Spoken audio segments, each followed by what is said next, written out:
A very good morning to all our esteemed guests, speakers, and participants.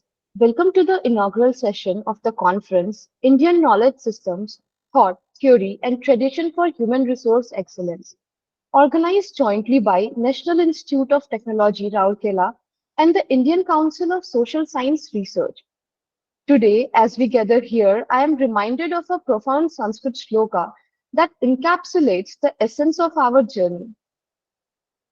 ॐ श्रीगुरुभ्यो नमः शुभं करोति कल्याणम् आरोग्यं धनसम्पदा शत्रुबुद्धिविनाशाय दीपज्योतिर्नमोऽस्तु ते I bow to the light of the Lamb, which brings auspiciousness, health, prosperity, and destroys destructive feelings.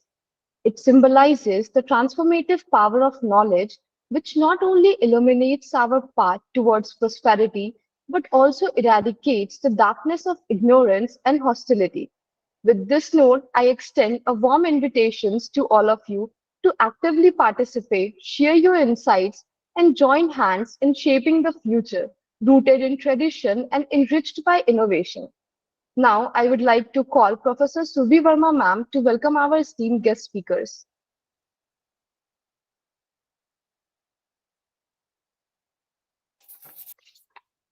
Thank you, Shishti. In Sanskrit, we have a saying like Vadi Eka Samalankaroti Purusham Ya Samskrita Dharate.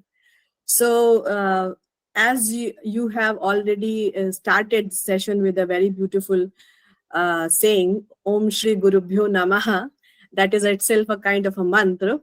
And from that itself, I just welcome all the dignitaries, students, staff, and the participants as an audience also in this conference.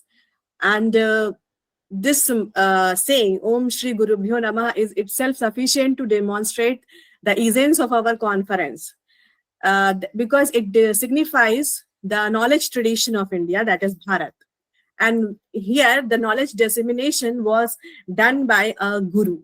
So, and that guru was considered as a knowledgeable person, and that person was respected the most in the society. And that respect was not because guru earned a lot of money, but because that guru transferred one's own enlightened energy to shishya, to the student. And when there is a transference of this kind of enlightened energy, the knowledge crosses the boundaries of limits of normal range of perception. So in other words, Guru magnifies our limited potencies, and thus the consciousness becomes able to perceive beyond the boundaries of normal senses. Or we can say that at that level, because of that knowledge, our consciousness crosses the limitations of time and space also. So I must not forget to remember Professor Kapil Kapoor, sir. If I would say that he laid down the foundation stone of IKS in contemporary times, through which scholars like me are available today, and that would not be an exaggeration. When we start talking about IKS, we have 64 or more than 64 skill-based disciplines, which are understood as Kalaha, and 14 or 18 primary disciplines, or Chaturdash or Ashtadash or Vidya Sthanani. So students were trained in primary disciplines through higher education in Bharat. That was the tradition we had. And allied sciences, skill-based sciences or disciplines were taught to the students as per their natural inclination from the beginning. Thus, within 25 years, that is Brahmacharya Ashram, the students were able to master the knowledge and complete the rest of the duties in their granted lifespan. Simultaneously, they were able to earn their livelihood in order to sustain their families in Grihastha Ashram. So we had this tradition that was not created in a single day randomly, and we started with that thought, which got transformed into a kind of theory, and then it became a live tradition. And in that sense, you can see the title of our conference is Indian Knowledge Systems, Thought, theory, and tradition. And once we become able to have this kind of live tradition through which the human resources excelled in the knowledge domains because of the transference of the enlightened energy, we are going to understand or re-understand the essence of that kind of tradition today in this conference. And that is the aim of this conference. So with these words, I am inviting Professor Ramkrishna Bishwal sir from our department to say a few words about the conference to enlighten or to highlight the vision and mission related with the IKS as we have in NIT Rourkela today. Professor Bishwal sir, please say a few words. Thank you. Thank you, Madam Burma. Esteemed dignitaries, Professor Rajnish Kumar Mishra and Professor Ramesh Kumar Mishra, my colleagues and the conveners of this conference, dear students, Mahashivratri ki Shubhkamnaएं sabko. A very good morning to all of you. Today we are gathered here to discuss about Indian knowledge system. When we talk about knowledge, India has never talked about knowledge in a very narrow sense. Indians have always believed that knowledge should be available free and anyone can acquire knowledge through hard work. And knowledge has to be used in our day-to-day lives. But when it comes to the thoughts, theory, and tradition of Indian knowledge system, these days it is not visible in the young minds, or we are being blurred by the developments that is happening in and around us. So why it is important to have such a conference at this point of time is that we need to understand our past, to know about the present, and to pave the path for the future. So the current generation should not forget that we had a rich past, which is still continuing, but it is being blurred by the developments that is happening in and around us. So in this context, I can say that Indian knowledge system are focused on individual growth from within that accumulates all the dimensions. We talk about holistic things. We do not go by a reductionist principle. We are regularly seeing the destruction at mental, physical, moral, and all other levels in contemporary times. If we must create a better world to live for our future generations, we must start introspecting all our deeds. This change demands a new way of seeing the things. When we start finding the new way of perception, we reach to the state that we already had it for thousands of generations, but unfortunately forgot it.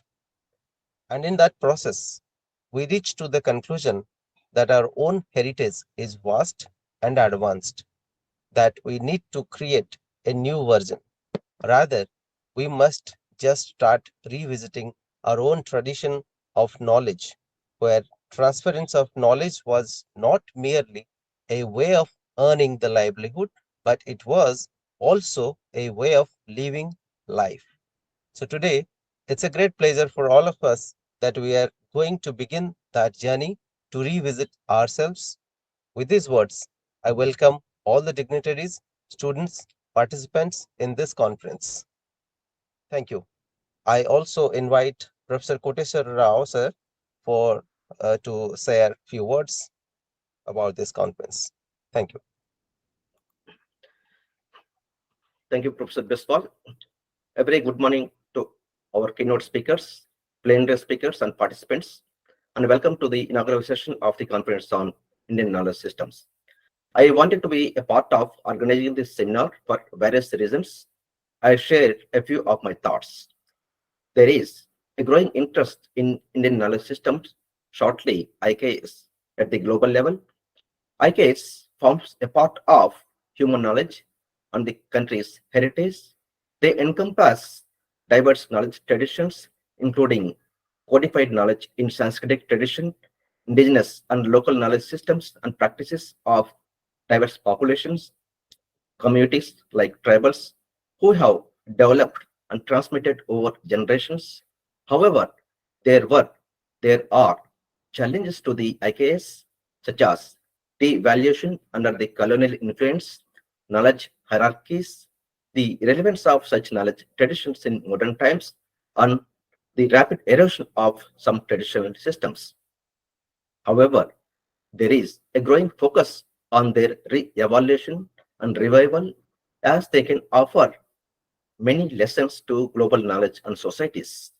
They are evident from various practices like yoga, meditation, and as you know, the World Health Organization also established Global Center for Traditional Medicine in India. Now, India aims to become the knowledge leader of the world. Vishwaguru, Minister of Education, has established the IKS division. National Education Policy 2020 recommends the incorporation of IKS into the curriculum at all levels of education. In view of the above, I wish to gain a comprehensive, in-depth understanding of IKS and continue my research on indigenous knowledge systems. Finally, I end with the words of the President of India, Draupadi Murmu. She said that the knowledge of IKS needs to be included in the IKS. Tribal knowledge will play a significant role in making India a knowledge superpower. My vision is to contribute towards the integration of such indigenous knowledge into IKS. Thank you. Now I invite Professor Neha Suman to share her thoughts and vision on IKS. Thank you, Professor Rao. A pleasant morning to all the dignitaries, and we are extremely humbled by the presence of our esteemed keynote speakers, Professor Rajnish Mishra and Professor Ramesh Kumar Mishra. To talk about the inception of this conference, a lot of discussions have gone into it. And as my colleagues have already encapsulated the vision and the mission of the conference, I would like to mention an anecdote here. Few months back, I was fortunate enough to have met Professor Rajnish Mishra at his residence back in Delhi, where I was expressing my concern regarding how I would fit within the broader framework of IKS, considering the differences in my discipline. So I was expressing my concern, and how he replied to that, or his reply to that concern is, it was not only promising, but something that we all have to contemplate and also act upon. So sir told me that when people like you or people like us who are from different disciplines talk about or endorse the significance of IKS, we are not only increasing the transparency of the discourse, but we are also broadening or expanding the wide of audience, which is highly relevant or which is pivotal at this in this current time. And not surprisingly, today IKS have transcended the geographical boundaries, and all these elements that Professor Varma had already talked about, all these elements have already found a way to influence the thoughts and practices of different peoples across the globe. So hence, by understanding the intricacies of Indian knowledge systems, we are not only fostering our cultural identity, but we are also contributing to a more comprehensive and inclusive intellectual dialogue. So on this note, let me appreciate all of your efforts, or people who have joined us online to be a part of this dialogue, and I'm sure that we'll be having productive sessions ahead. Thank you so much. Thank you, ma'am. So now I would good morning, everyone. So it's an honor to introduce our first speaker for our inaugural session, Professor Rajnish Kumar Mishra, who will be sharing his views on Indian knowledge systems, issues, and assumptions. Professor Mishra is a distinguished scholar and currently serves as a professor in the School of Sanskrit and Indic Studies at Jawaharlal Nehru University, Delhi.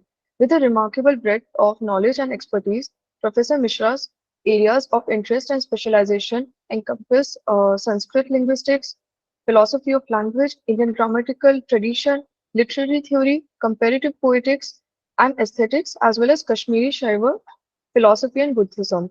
His contributions to academia extend beyond his teachings and research roles.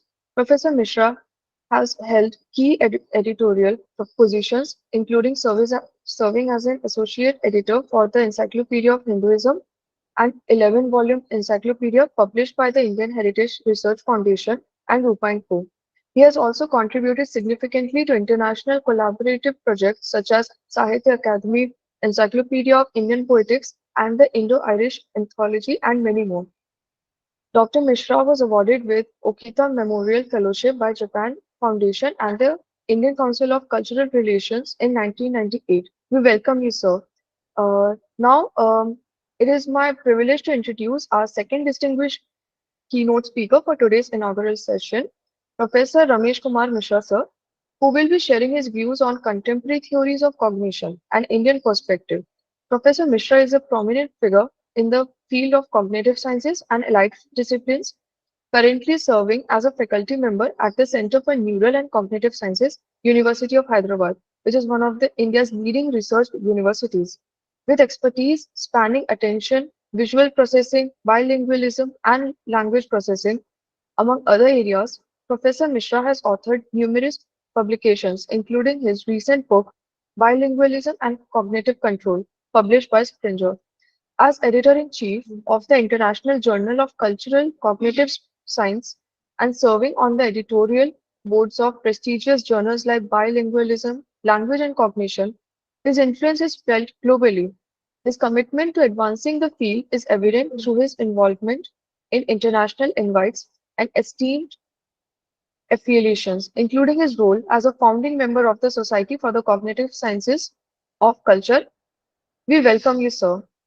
Now I would like to call Professor Rajnish sir to begin with his talk. Meanwhile, I will also like to inform the audience that they can write their questions or any queries in the chat box, or they can unmute themselves after the completion of both the talks. Also, it's a general request for all the participants to keep themselves on mute during the session. Thank you. Uh, am I audible?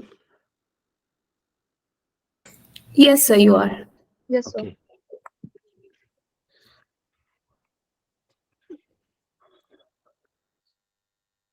सबसे पहले तो महाशिवरात्रि की अशेष शुभकामनाएं आप सबको. And let me begin with a Nandi part from Abhiyana Shakuntalam, as this is appropriate also. So it goes like this. Ya srishtih srasturadya vahati vidhihutam ya virya cha hotri ye dve kalam vidattah shruti vishaya guna ya sthita vyapya vishwam यामाहु सर्वबीज प्रकृतिरिति यया प्राणिनः प्राणवन्तः प्रत्यक्षाभि प्रपन्नस्सनभिरवतु वस्ताभिरष्टाभिरीशः. In this invocation, the great poet Kalidas has invoked 8 visible forms of Bhagavan Shiva. Why these 8 forms? Because these 8 forms are visible, and it goes in conformity. It is in conformity with the Drishya Kavya which he is composing, that is Natak. In other words, he is saying, he is also expressing our limitations, the limitation of the viewer, that we can approach this supreme self only in these 8 visual forms. Only these 8 visual forms. And that's why he's praying that please be visible and come within the realm of our senses so that we can perceive you. So out of compassion, Bhagavan Shiv, Ashutosh, as he is known, he comes and blesses the audience there. My very humble, submission that I am not competent to deal with such a vast topic, such an important topic, Indian knowledge systems. And because the more you know, the more you understand your limitations, the more you'll understand. So I am very grateful to all of you and the Institute for inviting me to share some of my experiences and the way we have been thinking about this vast knowledge domain to share with you. So I'm grateful to all of you who are present here, who are the organizers and sponsors and all. If you see, I have taken a topic, issues and assumptions, that aspect of Indian knowledge system. Let me know first how much time is permitted for the speaker, and then maybe some questions we'll take up later on. How much time? Sir, you can continue for 40 minutes, no issues. Okay. Okay. Thank you. So, what are the assumptions and what are the issues involved? Issues are very, very simple. Very simple issues are there. Who am I? This is the first one. Main kaun hu? Who am I? And what is this creation around us? What is this ontological reality? And the third is that who has created it? Who has created it? It is something like Siddhe Shabdartha Sambandhe, the way we call in grammar. शब्द अर्थ और दोनों का संबंध सिद्ध होता है, जैसे हम व्याकरण में अपने कहते हैं शब्द सिद्ध है, अर्थ सिद्ध है और दोनों का संबंध भी सिद्ध है. लेकिन यहाँ जिस स्तर पर हमारी जिज्ञासा है, the way we have a desire to know, this is a very common desire, and maybe from the dawn of the civilization, the way from the time when we started this cognitive activity, I'm sure the next learned speaker, sir, will shed light on this because this is his domain. I should not encroach. I'm not competent.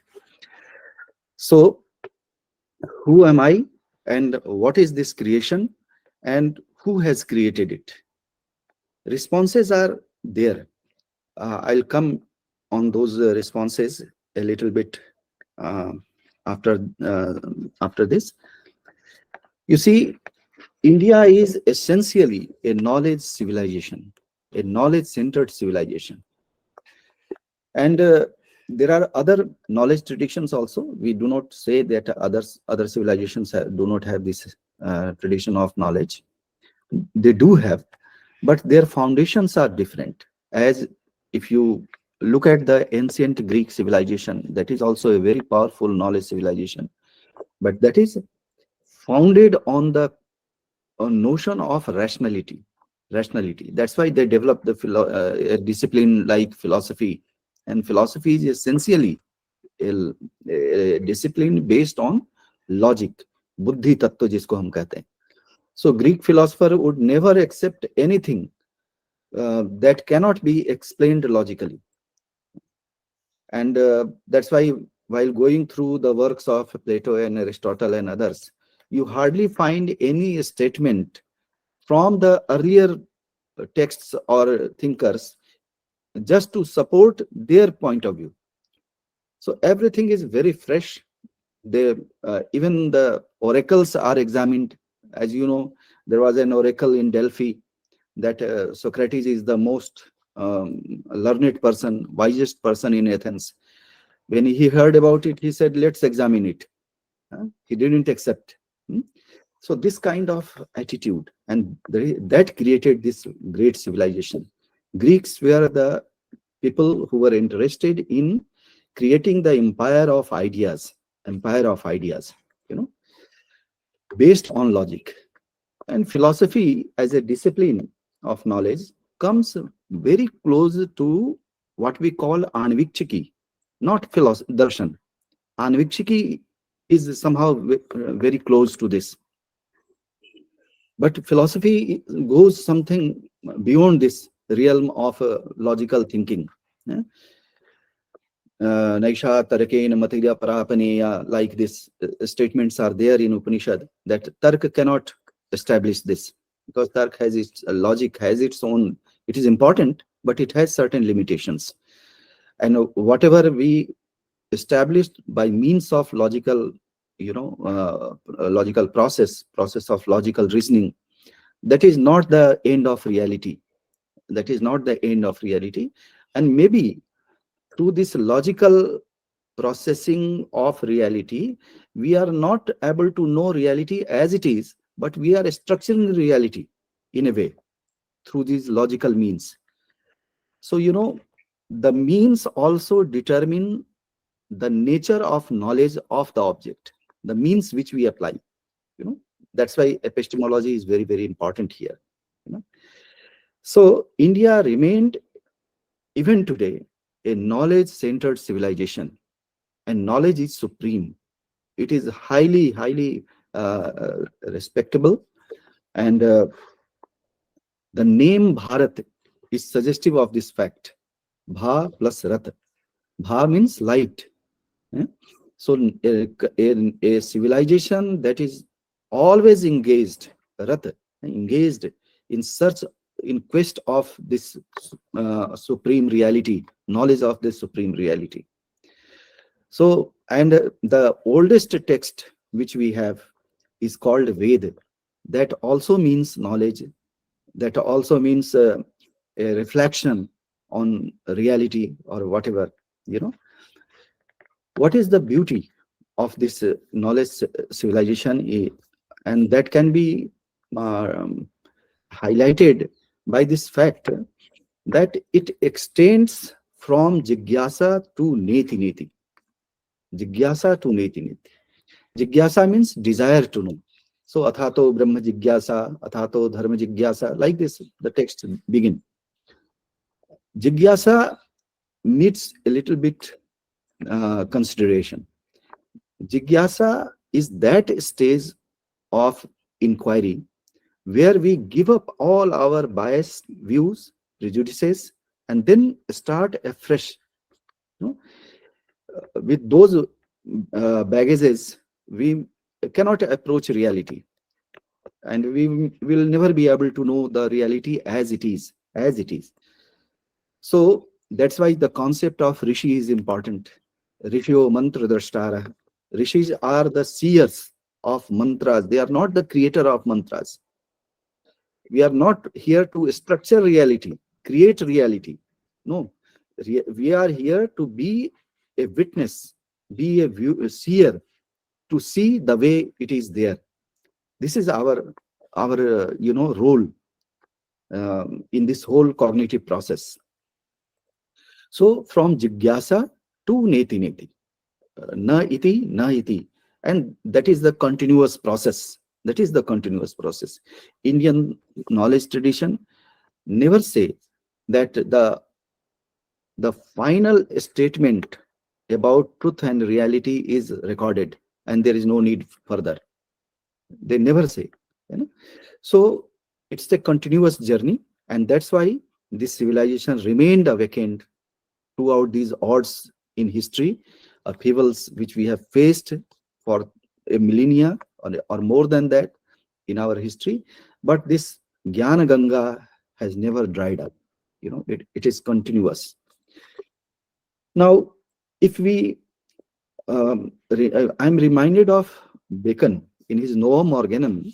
He says that two kinds of people have caused great damage, great harm to knowledge. Great harm to knowledge. This is very pertinent. One, those who say that everything is known and it is recorded in a holy book. Okay.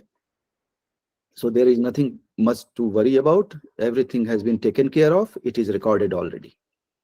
Second, those who say that nothing can be known. These are the two extremes. Now, how can you go about it? Though we say neti neti, that satta is anirvachaniye, aparimeye, avigya, but that is a level at which we say this, that there is so much yet to know. And that's why this inquiry has to continue. In Upanishad, we talk about paravidya and aparavidya. There is a limitation of this aparavidya. Aparavidya is all related to our intellectual queries. And that is very, very important. Intellectual queries, Shastra. So all these shastras, whether Paurushiya Shastra or Apaurushiya Shastra, are included under this Aparavidya. So first we have to ask questions. If there are doubts, there are questions, there are certain queries, that has to be taken care of, that has to be settled. Once all these queries are answered, then our mind gets stable. And now we are fit into entering into the domain of Paravidya. That is the domain of experience. Domain of experience. Paravidya का कोई शास्त्र नहीं है. That is totally experiential. अक्षर तत्व की जिसमें अनुभूति होती है, वह domain है. So with doubtful minds, a mind that is stormed by the questions, doubts, queries, is not perhaps suitable to enter into this domain. So first, let us settle all the questions, all the intellectual questions, and at the level of intellect itself, by logical means. So once it is done, then buddhi becomes adhyavasayatmik, adhyavasayatmika buddhi. That it is a stable mind now, and it's now competent to enter in another domain, that is the domain of sadhana, that is the domain of Paravidya. Our culture is marked by three terms. I don't know whether you agree or not, but let's consider three terms, key terms. One is Shastra, all this knowledge tradition, perennial flow like the river of Ganga, Ganga river. Second, Shastra, sadhana, that is the meditation, experiential domain. And perhaps third is also equally important, to defend this great knowledge culture of Shastra and sadhana, and that is defended by Shastra. So Shastra, and sadhana. That's why we have Dharma Rakshak, traditions of Dharma Rakshak. Think of Sikh gurus, or even Shankaracharya established 10 akhadas to defend, because whatever you have developed, whatever you have achieved, that has to be protected. That has to be protected, because those barbarous people, invaders, they have no value for these things. They will plunder everything, and they have done it. They have done it. So one has to protect this also. So Shastra, Shastra, and Sadhana. These are the key terms, in my view, that has to be thought of. You see, let me spend a few minutes on the concept of parampara. भारतीय ज्ञान परंपरा. परंपरा क्यों कहते हैं हम इसको? Why it is called parampara? Two things, as my teachers, Surabhi just named my teacher, Professor Kapil Kapoor ji. He's our teacher, in fact. And this term Indian knowledge system was coined much earlier. You know, these days it is a very common phrase. So we hold him with great regard, and he says that two things, param और para, है ना, param para ऐसे शब्द बनता है. इसका मतलब है two things are very important here. One is the concept of continuity, and another is the notion of cumulativeness. Now, what does that mean? Continuity, that throughout the history of ideas, it has never been interrupted. There is no rupture. India remained under the rule of other cultures. They tried to destroy it, misinterpret it. In the first phase, they tried to destroy it by burning the libraries, massacring the scholars.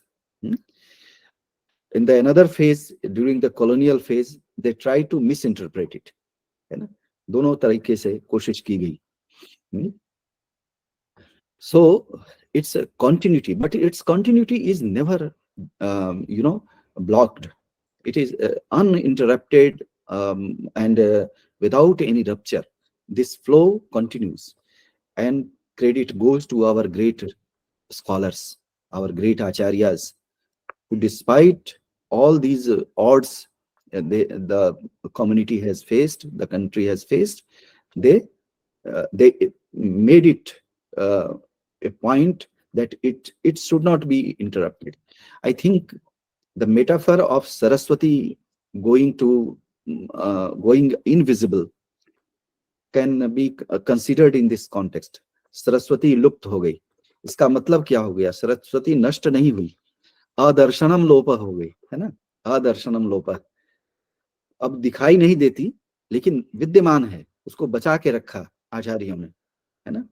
And the time has come now, like the Konark Chakra, that wheel is turning and things will come up. Okay, so two things: continuity and cumulativeness. What does that mean? That whatever has been talked about in the tradition, everything is accumulated, and it is available to the later scholars. So for example, take any discipline.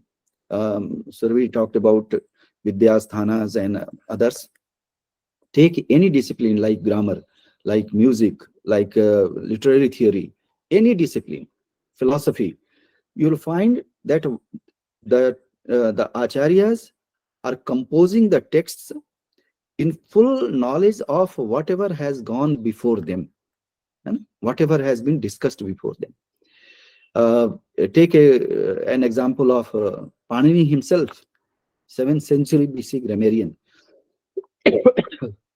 who is composing his Ashtadhyay in 7th century BC, but names 10 more other grammarians in his text, and he is fully familiar with their viewpoints.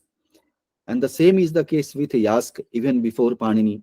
So Yask records the debate between Gargi and Shaktayan, and objections raised by the scholar Kauts, that Vedic hymns are meaningless, something like that. So they know whatever is there. And if you take another grammarian of 17th, 18th century, Bhattoji Dikshita or Nagoji Bhatta, they are fully familiar with this whole long and rich and sustained tradition of thought. And the evidence is there in their text itself. So this has been the tradition, continuity and cumulativeness. Now, three things, three concepts we take from Panini and try to explain this. Panini talks about agam, lop, and vikara. In the phonological process, he gives this notion, these concepts. Agam is something that which is augmented, added.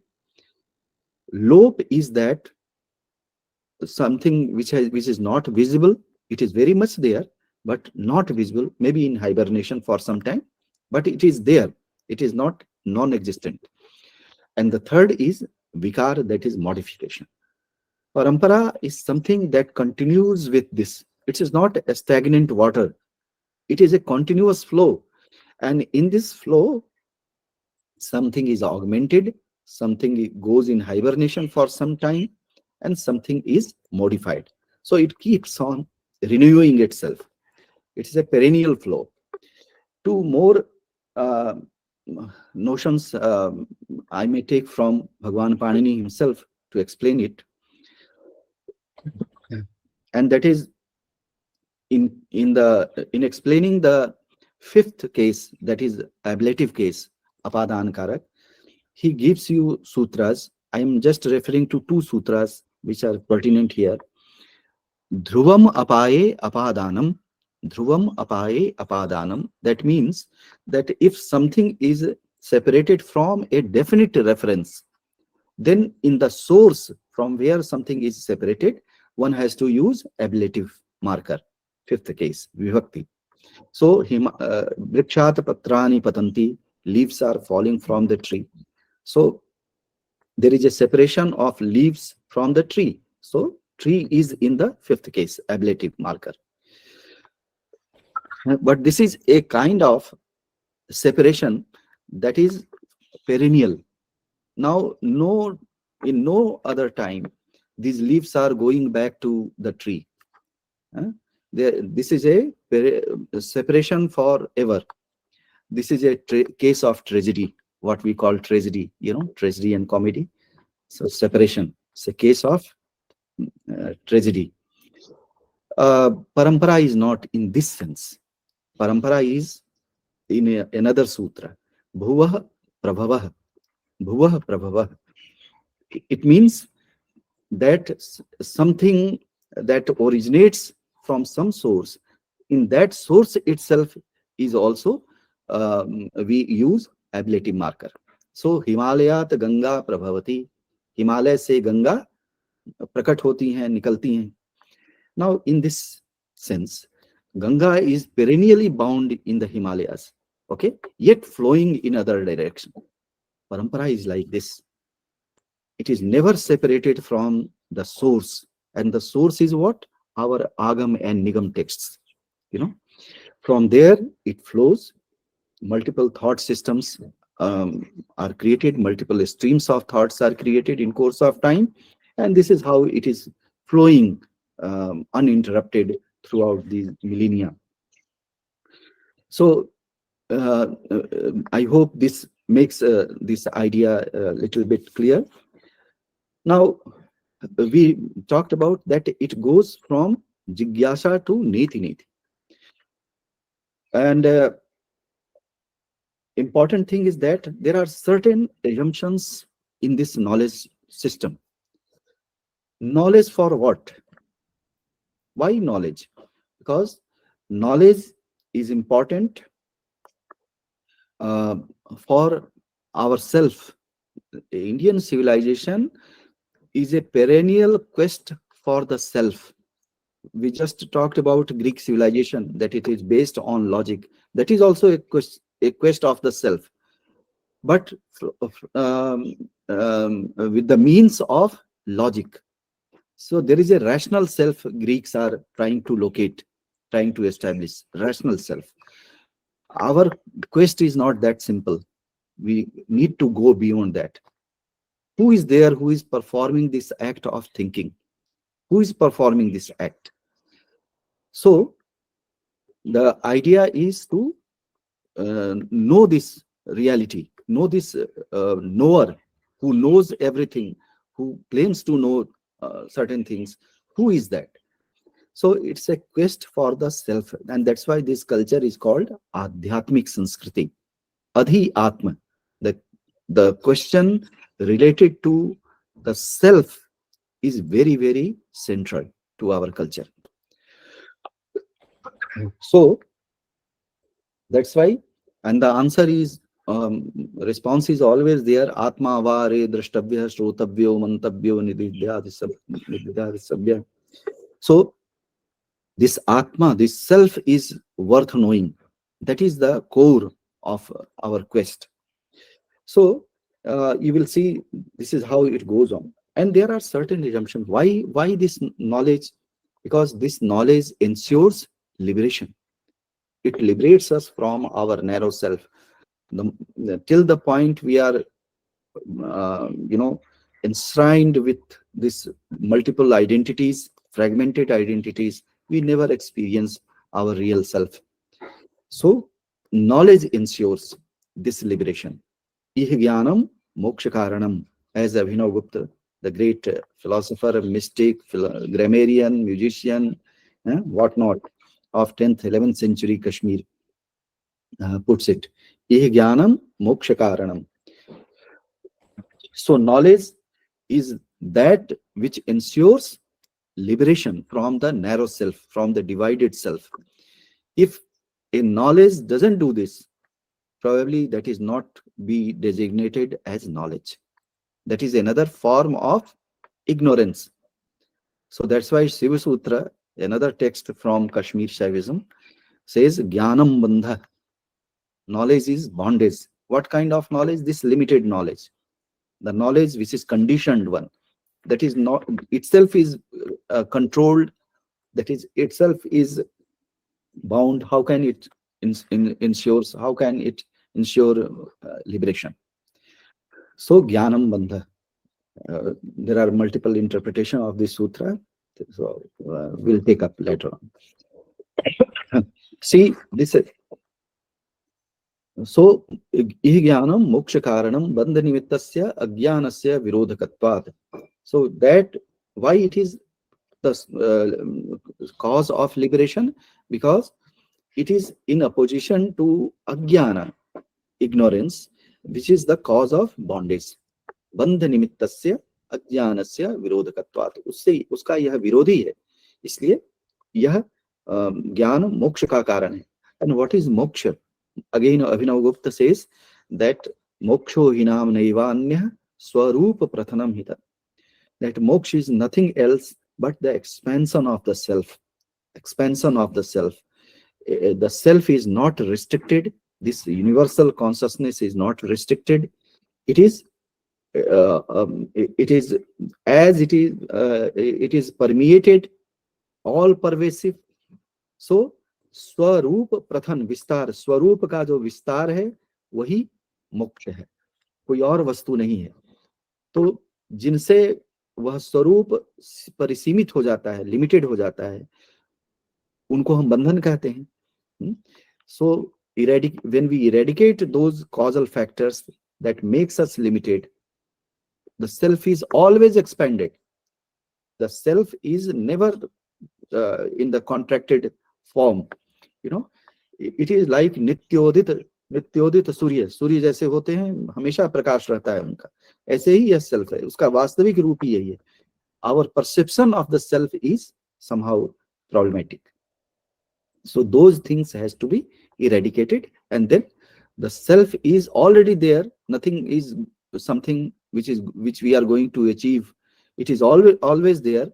It is always available to us. The only thing is that how do we perceive it? This is the matter. And that's why I am reminded of a very beautiful passage from Tantrasar itself. In his chapter Anupaya, he says that to achieve this self, even this upaya is of no longer of any use.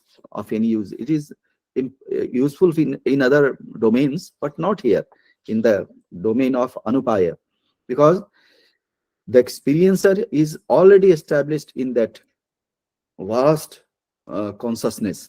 So there is nothing to be achieved here. And Abhinavagupta puts it so beautifully. He says that Kaschatra upaya.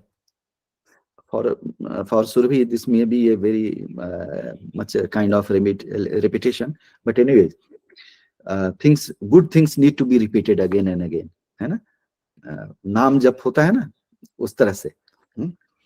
कश्चात्र उपाय तस्यापि व्यतिरिक्तस्य अनुपपत्ते. And then he says that what is upaya here? There is nothing like upaya. There is nothing like means which is useful here, because it is just irrelevant in this at this level. And then he says, Tasmat samastamidam ekam chinmatra tattvam kalena akalitam deshena aparichinnam upadhirvirmlanam akritirvir niyantritam sabdair sandishtam pramaner prapanchitam kaladay pramana paryantasya swachcheva swarupa labha nimittam cha swatantram ananda ghanam tattvam tadeva cha aham. So he says that is the only reality, Chinamatra Tattvam. That is the Chaitanya, Vishwa Chaitanya, that is uninterrupted, undivided. That is there. That is all, that permeates everything, that is all pervasive. That cannot be controlled by time, cannot be controlled by time, cannot be, limited by space, and that cannot be, that is not covered by what we call designation, and that is not controlled by the generic shapes akritir anyantratam, that cannot be stated by means of words, and that cannot be known or prapanchit by pramanas, various means of knowledge. And so all such things are there that tattva is swatantra, that is self-contained, not dependent on any other reality, and that is full of bliss. Ananda ghanam, that is important, full of bliss. इतना वह आनंद से परिपूरित है, आपूरित है कि उसमें अब अंश मात्र भी रिक्त स्थान नहीं है. आनंद घनम तत्वम, तत्व, tat plus twa, that is the meaning. Thatness, something like this, जहां उसका भाव है, सर्वत्र उसका भाव है. आनंद घनम तत्वम तदेव च अहम, and that is what I am.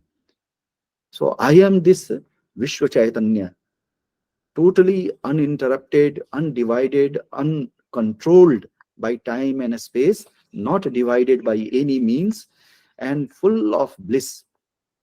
That is my real self. So who am I? Tadeva cha aham. Tadeva cha aham. Atma vare drashtavya. This is the self, that which is to be known.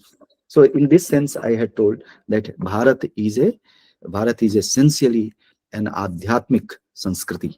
Adhyatma, the question of self, that which knows everything. Let us know that object. Let us know that. So this is how it goes on. And the questions which have been asked here is that also reflects the nature of this civilization. So it is like in Mundak Upanishad, there is a kind of a dialogue between two great seers, Shaunak and Angiras. Sunak Putra, Sunak, Shaunak. So Shaunak approaches Angiras and asks him that Kasmin no bhagavo vigyate sarvamidam vigyatam bhavati. What is that knowing which everything else is known? See this. These are civilizational questions. These are civilizational, characteristics of Bharat. And in response to that, the other Rishi Angiras says that Tasmai sahovach ve vidde veditabbe iti hasma brahma vido vadanti parachaiva paracha. I would like to draw the attention that how this has been responded. The question is very simple. What is that knowing which everything else is known? And the Rishi, the other Rishi, may be more learned, more experienced than the previous one.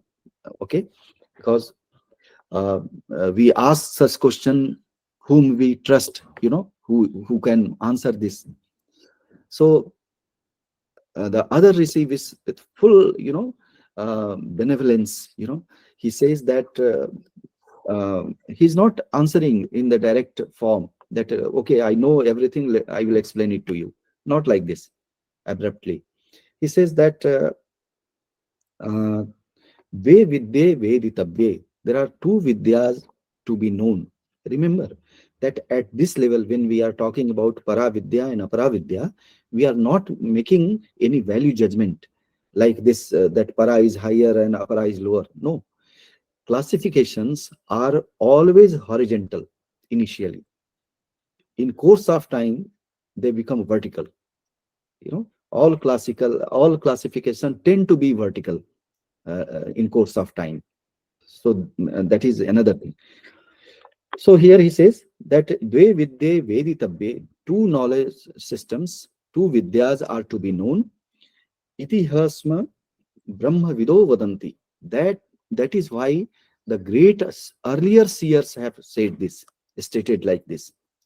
Those who knew Brahman, those who knew the ultimate reality have stated like this, that there are two vidyas and both are to be known.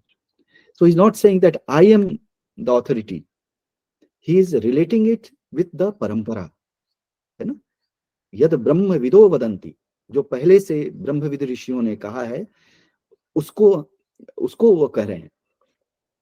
And why this is the oblique way of saying? You see, the purpose are manifold. First, if you say like this, then the whole tradition is awakened, that you are not the first person who is saying this. The whole tradition becomes relevant and revived in the sense. You are aware of that great lineage of thought. Second, if you say something and you say in the tradition or lineage of the thinkers, whatever you have stated, that also remains intact, that is preserved there. We just talked about lopa. Lope doesn't mean that something has been destroyed, something is no longer there. No, it is very much there. The time will come, the object or the thought will come out from this hibernation. So nothing is lost. If it is associated in a tradition, it is associated with the tradition, it will remain there. It is remained there. So that's why he's saying that yad brahma vido vadanti para chaiva paracha. There are two vidyas, para vidya and apara vidya. Both are to be known, and we have talked about it earlier. Again, in Brihadaranyaka Upanishad, the same kind of question is there. Same kind of quest, desire to know is there. Then there says, yenedam sarva vijjanati, yenedam sarva vijanati, tam kem vijanatiya dvijata me, ken vijanatiya diti. That by knowing which everything is known, through which that other things are known, please preach me about that.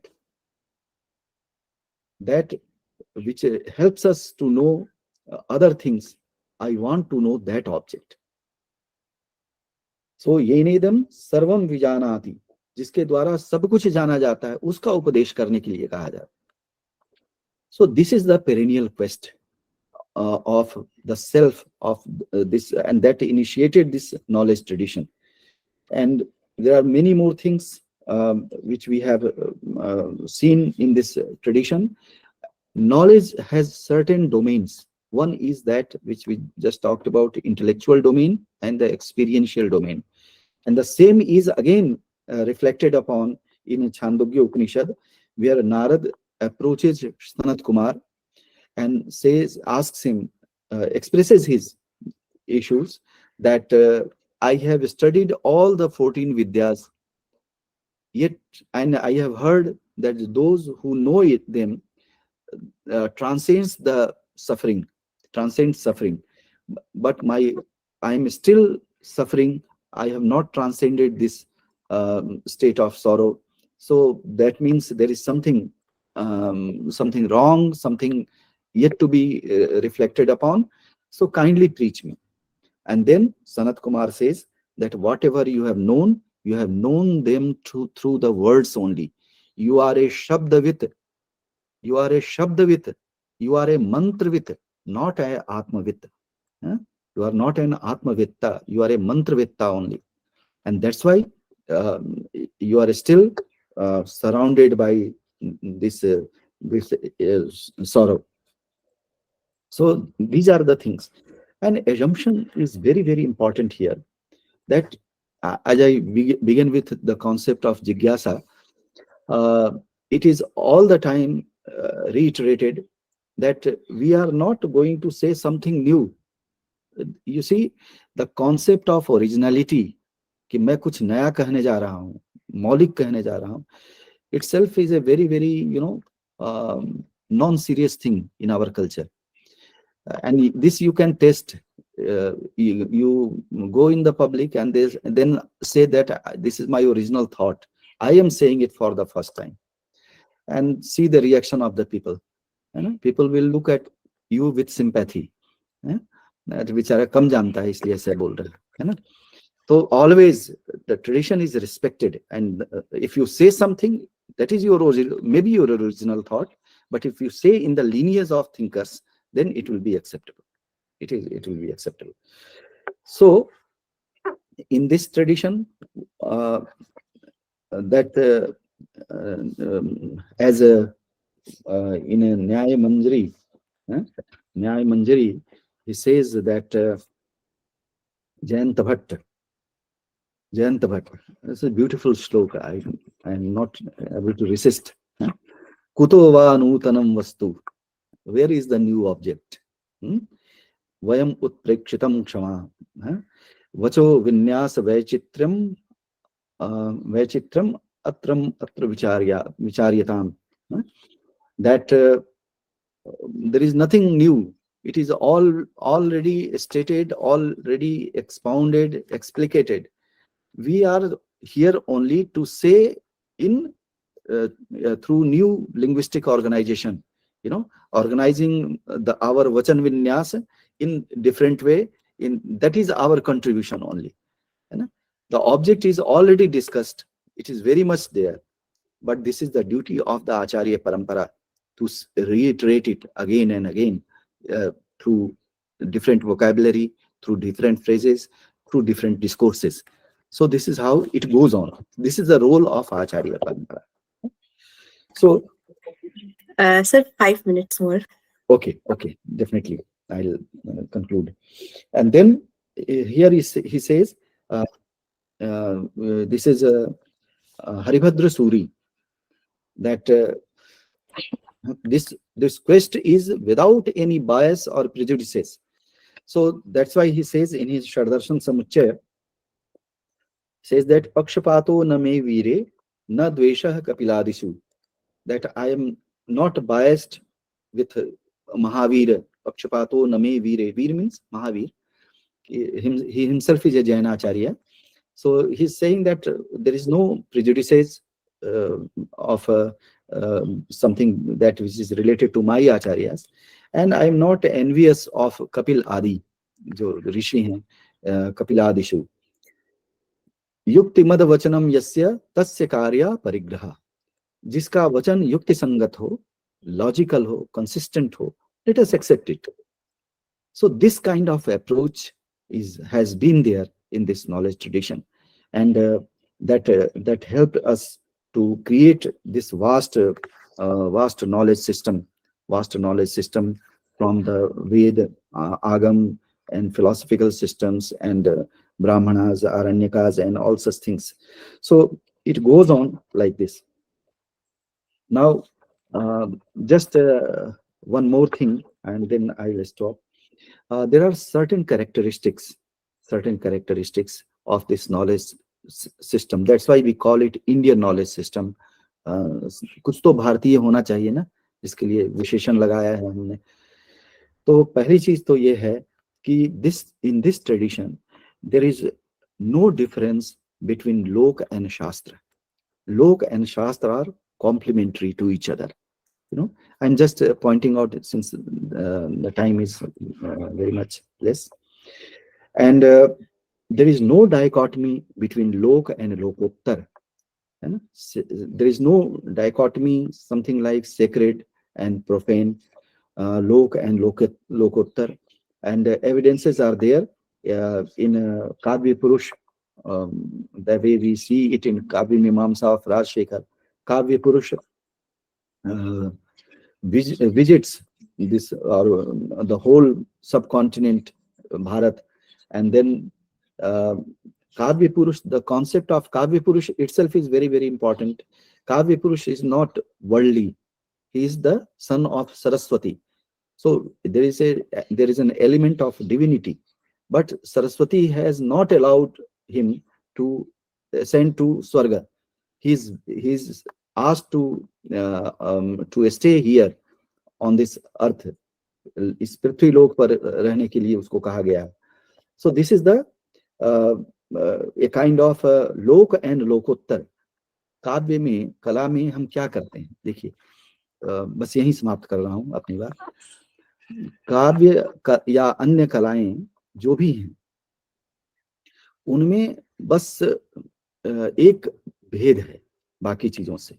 यदि वो संसार का ठीक वर्णन करना शुरू कर दें तो वो इतिहास भूगोल जैसा होकर के रह जाए, है ना. Nothing more than that. Just a description, that is important, but art और literature is not simply that much. अच्छा, इसके अतिरिक्त यदि वो कोई इतर लोक का वर्णन करना शुरू कर दे तो may be it becomes like a fairy tale. art और लिटरेचर कोरिलेट्स दिस लोक एंड लोकोत्तर, है ना, एक सेतु बंध है। इसलिए काव्य की भी जो परिभाषा दी जाती है वह क्या कही जाती है कि वह कुछ इतर है, जो है उससे कुछ विशिष्ट है। अस्ति कश्चिद वाग विशेष है, ये काव्य की शायद सबसे अच्छी परिभाषा है ना। कहते हैं कि अस्ति कश्चित वाग विशेष है, क्या संपूर्ण वाणी का व्यापार काव्य है? कहते नहीं, सारा जो कुछ हम कह रहे हैं सारा काव्य हो जाएगा, ये तो संभव नहीं। तो फिर क्या कोई वाग विशेष, कोई विशेष वाक है जिसको हम काव्य कहते हैं? कहते हैं कि लोग तो चमत्कारपूर्ण ढंग से बहुत सारी बातें कह सकते हैं, वक्रोक्ति से संबंधित अतिशोक्ति पूर्ण बातें कह सकते हैं। इज दैट काव्य? नहीं, ये भी काव्य नहीं हो सकता। कुछ बढ़ा चढ़ा करके किसी चीज को बताना क्या काव्य हो जाएगा? नहीं, ये भी संभव नहीं। तो इसमें भी कश्चित, कोई है ना, ये जो विशेष वाक है इसमें भी जो कुछ ही जो है वह बताया जा सकता है, काव्य की कोटि में रखा जा सकता है। तो कला क्या करती है? ट्रांसेंड करती है ना। Art transcends its materiality, you know, its components, इन सबको मिश्रित करके मिला करके जो कुछ बनता है, कला उसी को कहते हैं जो इसको ट्रांसेंड कर जाती है। जैसे रस है, तो जिससे वह निर्मित हुआ उसको वो ट्रांसेंड करता है ना। तो ये this is the experience that is also a form of knowledge, and that's why in our culture literature art forms are also some kinds of knowledge discourses, so they have been studied seriously, and because there is no violation of shastra, because that will be a flaw in poetry, and there is no violation or let us say or the lok, where the lok is not represented the way it should be, in that case that will be also a flaw. So Bhama talks about lok virodhi and agam virodhi. These are the poetic flaws he talks about. So it has to be in full conformity with shastra and loka, and then it will be acceptable. Our worldview has been cosmological worldview, where human being is a part of this larger chain, not supreme, not certainly the center of this cosmic chain. The way we see in the other culture, Semitic culture is broadly anthropological culture. Man is at the center, and everything is created for his consumption, you know, and that is, man is supreme. Yeah. So this such a notion is not there. Our culture remained cosmological, and that's why this reflects in the richness of our languages, our cultures, our riti, vritti, and pravritti. So and this diversity is bound together by some unifying thread, and that thread is the chaitanya की जो एकात्मता है वो इसको बांध के रखती है, and this has sustained our civilization for millennia. Let us not forget it, and this is the time when we can reorient ourselves with this. कोई भी चीज अप्रासंगिक नहीं होती है। यदि हम बड़े चिंतकों को, बड़े महान ग्रंथों को हम इसलिए नहीं पढ़ते कि वो प्रासंगिक हैं, हम पढ़ते इसलिए हैं उनको कि उनको न पढ़ने से हम अप्रासंगिक हो जाएं, है ना, ये उनका importance है. So with these words, I just conclude my talk here. I'm grateful to all the listeners, learned listeners who are here, and the organizers. Namaskar to all of you. Thank you, sir. Thank you so much, sir. Now, I would like to call our Professor Ramesh, sir, to begin his talk. Thank you very much. I don't think I am a suitable person to speak in this kind of a gathering. It's very obvious because I'm not a Sanskritist. I might have studied some Sanskrit way back in my school days. I hardly remember anything. And much of the nucleus of Indian thought is in Sanskrit. So, and the second thing is that I got trained in this so-called modern Western tradition. not philosophically. I studied linguistics and went on to study cognitive science and other allied sciences. So that's modern Western. So what's my take on this? I would not like to really go for a very long excursion. Neither I am specialized to talk of the connection of modern cognitive science to Indian thought. It takes actually many years of work to say something meaningful. But I have dabbled, I have read for my own pleasure, and I time to time think that there is a scope for revivalism. And I would like to point something in that direction, because we're talking about revivalism of our own tradition. While we praise ourselves, we also have to be aware of the global scenario of things, because we can't remain isolated, and it would look like as if we are just self-engrossed in backpatting, and we just want everybody to cheer us up. But you know, the Western eye is not so, it has never been so kind towards us. I will take some names as I speak. A couple of points. Ultimately, I would like to see also an interface at a more applied, practical level for students, because that's the need of the hour. But that would be another lecture. So with these disclaimers, let me begin the first point. Professor Mishra, in his very extensive overview, did suggest that the Western rationalism that has assumed this kind of a power on our imagination, that we can't look anywhere else. Everything that belongs to us is in shadows. I mean, you can't convince anybody today who is in a department like cognitive science or linguistics or neuroscience in India, and there are many IITs that are offering these courses. I have been a part of this for the last 15 years, and many of my students are now occupying chairs. You cannot really convince them that if you get onto a Sanskrit philosophical text and derive your hypothesis, they would be looking at you and saying that, look, it's fine, but it's not probably possible. So they would put a big roadblocker. So I would like to crack open that, why this fear exists. Have we gone completely in a direction of non-acceptance of our own past? It's not just political or sociological, it's also somewhere an intellectual inability. And there are deep regions why we are standing at this crossroad. Let's look at the Greeks, because you always have to look at the Greeks, because the Western thought, the canonical Western thought, is based on the Greeks. I was just looking at pre-Socratic philosophy and what was the scenario. As you may know, that Greek materialism, as it was popularized by Democritus and Zeno, many a times people say they were influenced by Indian thought, because India did have a school of materialism. So, but many people also say that Democritus traveled to India, but we have no evidence of these travels. We know that Alexander did come very close, but that was much later. So materialism of Democritus and Zeno and Epicureanism and all those schools were lost by the time Socrates and Plato and others had come to the picture.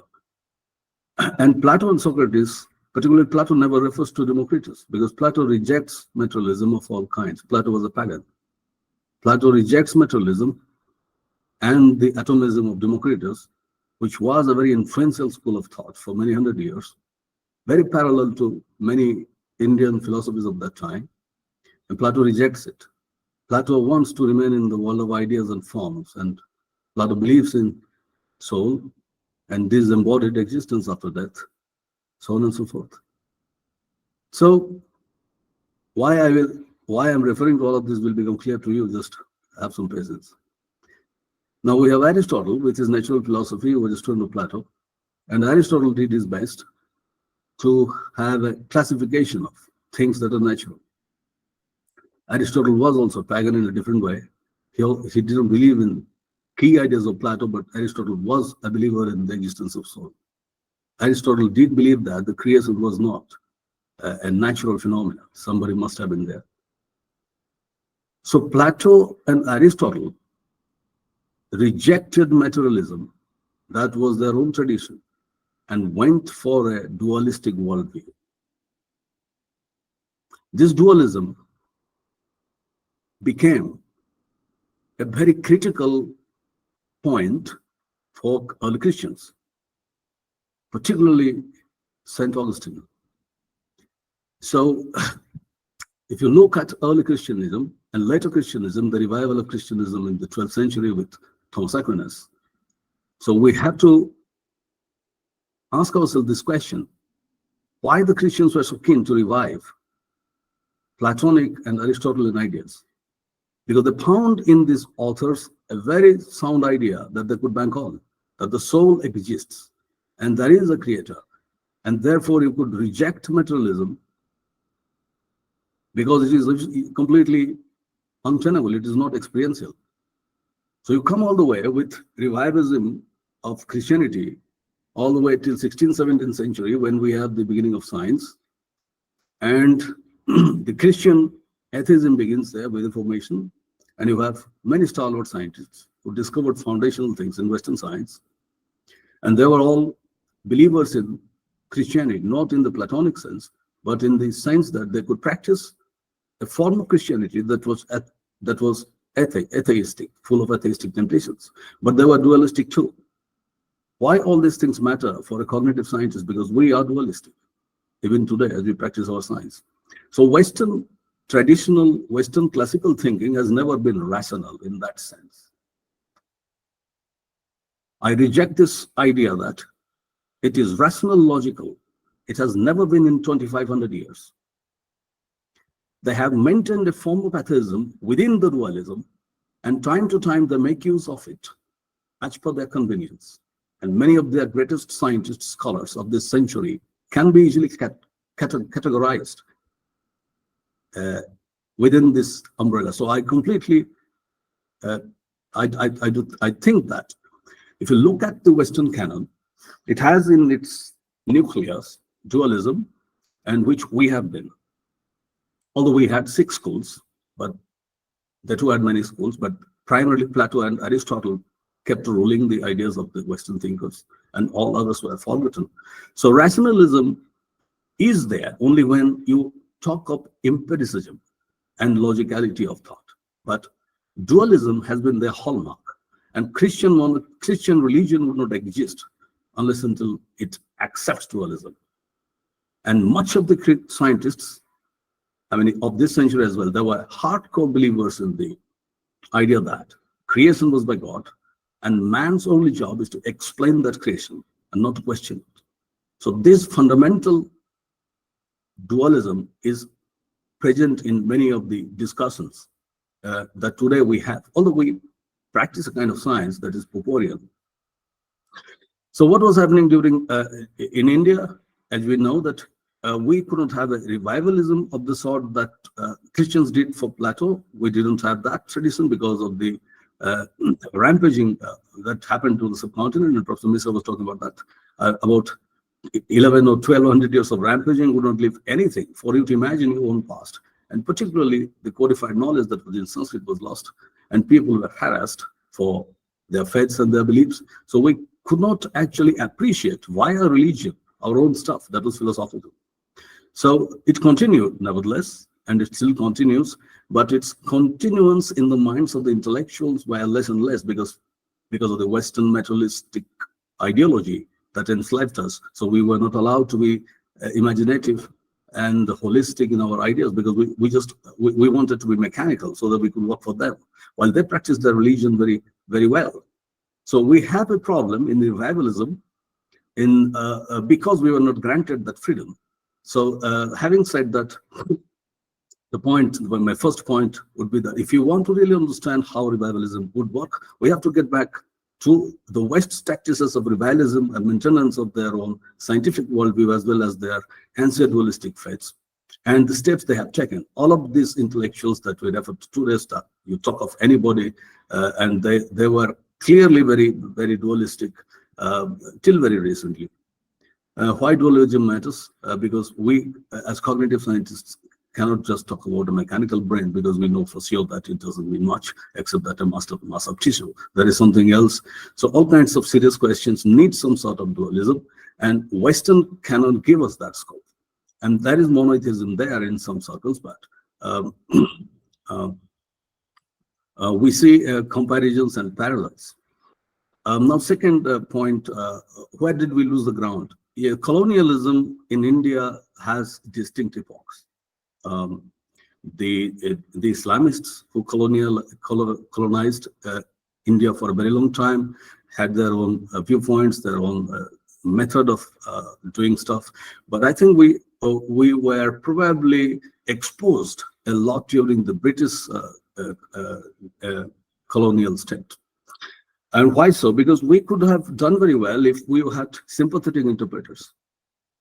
We didn't have sympathetic interpreters. Let's talk of the German intellectuals. The German intellectuals, many of them took great interest in Indian philosophy. And you could talk of Schopenhauer, who was a very serious reader of Upanishads. You could talk of Schlegel. He too read Indian philosophy. But two prominent German philosophers did not value Indian philosophy at all. And they are considered their greats, Kant and Hegel. I read that Kant actually didn't mention Upanishads or Indian philosophy anywhere. And he was very much aware of it, obviously. But Kant didn't bother to cite anything about the Indian thought system. And Kant's influence is pervasive. Because Kant is considered the most important rationalist philosopher, and Chomsky revives Kant before he revives Descartes. So Kant didn't bother at all to write anything about us. And he was apparently creating treatises on rationalism. Well, things could have been different for him because he probably didn't know Sanskrit, or he didn't have certain knowledge that was coming by the British, because Germans had no direct contact with us except what the British were saying. And the same goes with Hegel. And that is the revivalism of Hegel now in the West. Hegel apparently debauched the Indians. Hegel said that why the British, whatever he could know, that Indians are so lazy and they eat and sleep, particularly the Brahmins. They have no other job. And their worldview is just, not worth mentioning. When you have bad interpreters, but they are considered the gold standard in Western philosophy, taught everywhere in this country. Go to a philosophy department, if you ask an assistant professor, who do you know? They will talk about these people. And that's the minimum qualification for getting into teaching. Do you know Hegel and Kant? And Schopenhauer, I'm not quite sure. So you have also some sympathetic philosophers in the German canon. Nietzsche. He was well aware and appreciative of the Indian thought. He had his own reasons, like everybody else had. So I can go on and on. This couple of canonical philosophers who influenced Western philosophy, beginning with the modern age, had different viewpoints and takeaway of our own systems, particularly the Vedas and the Upanishads. And many of them, they knew how to read German, how to read Sanskrit. Max Muller stands out, obviously, but Max Muller is not considered a philosopher of the stature as the other people I talked about. So Max Muller is not often discussed when you talk of mind consciousness and the world and stuff like that. So we, and what about the British? So that needless to say that the Brits entered into an empirical worldview very early, and they maintained it with the analytical philosophers and their ability to have industrial revolution and to, the logical positivism. So the Brits were not really sympathetic, and they were ruling over us. So obviously they would suppress any kind of original idea that even they might have had. Although they created some institutions like the Asiatic Society and so on, but these institutions anybody was hardly encouraged to really look back, whatever we had. So I would hold the Germans more responsible, because they were the world leaders in natural science and philosophy, and many of these people are still widely regarded as authors of the Western canon. Why I'm talking about all of this is that while we can feel a little sad that people didn't value our thought that goes back to 4,000 years. We also can see if we can collaborate with some of their best scholars now who are sympathetic, who are more guilt-ridden, of their forefathers' mistakes, and who are, particularly the Germans I'm aware of, in many Max Planck institutes, they're really, really very open-minded, and they want to look back and correct some of the assumptions about us. So we just can't, we cannot be patient talking among ourselves. We should have international collaborations and have conferences and ideas, so that some of these people would like to correct, and we can have a new bridge. So our revivalism is a new activity now, because now we are hyper-conscious. What have we lost? And we also have support from the social structure, from the political class, and from others who might not be scholars. So our revivalism is a more recent awakened state, and it should continue, as Professor Mishra was rightly emphasizing. But then the mistakes of last 200 years by prominent philosophers and interpreters and scholars just cannot be undone overnight, because you have to convince a large body of army of students that have read them, that have digested them, and they're motivated by these ideas. So it would be very difficult within our own country, also within the institutions that we have put in place, to really convince people to have an original take on this. First of all, you have to read Sanskrit. I'm not quite sure that if you are reading like me anything in English. And just the problem that in Middle Ages people had, they didn't know how to read Bible, because Bible was in Latin, so nobody could read Bible. So mass illiteracy stopped people from reading the Bible. Bible was only told verbally. So we have the same problem even now, unless until I really invest energy in reading the Sanskrit texts as originally as they're available. I won't know much except the translated ideas that.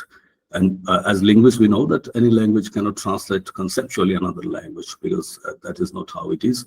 So we have to do a lot of work in language training, and NEP does guide us, something of this sort. So the Germans, but there were a group of Germans. Look at the German physicists. So while you can say that Kant and Hegel were not very sympathetic, but because they lived in a different time and lots of other ideas were at play, but if you look at physicists, Heisenberg and Schrodinger particularly, and there is a lot of work going on with regard to quantum physics and how cognitive scientists can actually learn or collaborate with quantum physics. But why I'm talking about these physicists, that these physicists were well versed with Indian philosophy, particularly Schrodinger. So when you reach 20th century, you find that some of the best minds working in natural science already had got good knowledge about Indian philosophy, and they were trying to look at the micro world and the gross world from a multidisciplinary point of view, which was not otherwise possible.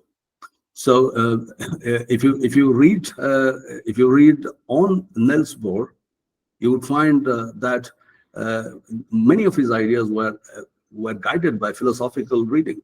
So we cannot just blame a group of scholars of a country or a region, but we have to look at what the other children antecedents have done. So we have both good and bad. If you look at any one of those countries that stand out today in the world very tall, so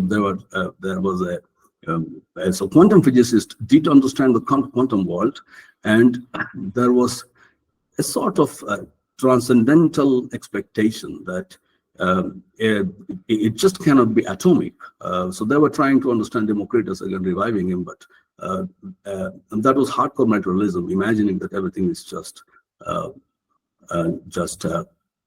space and atoms. But the quantum physicists, they don't want to understand. They don't want to describe the world in that fashion, but they are a bit transcendental. So there is a revivalism, whether we could come in there and help them out.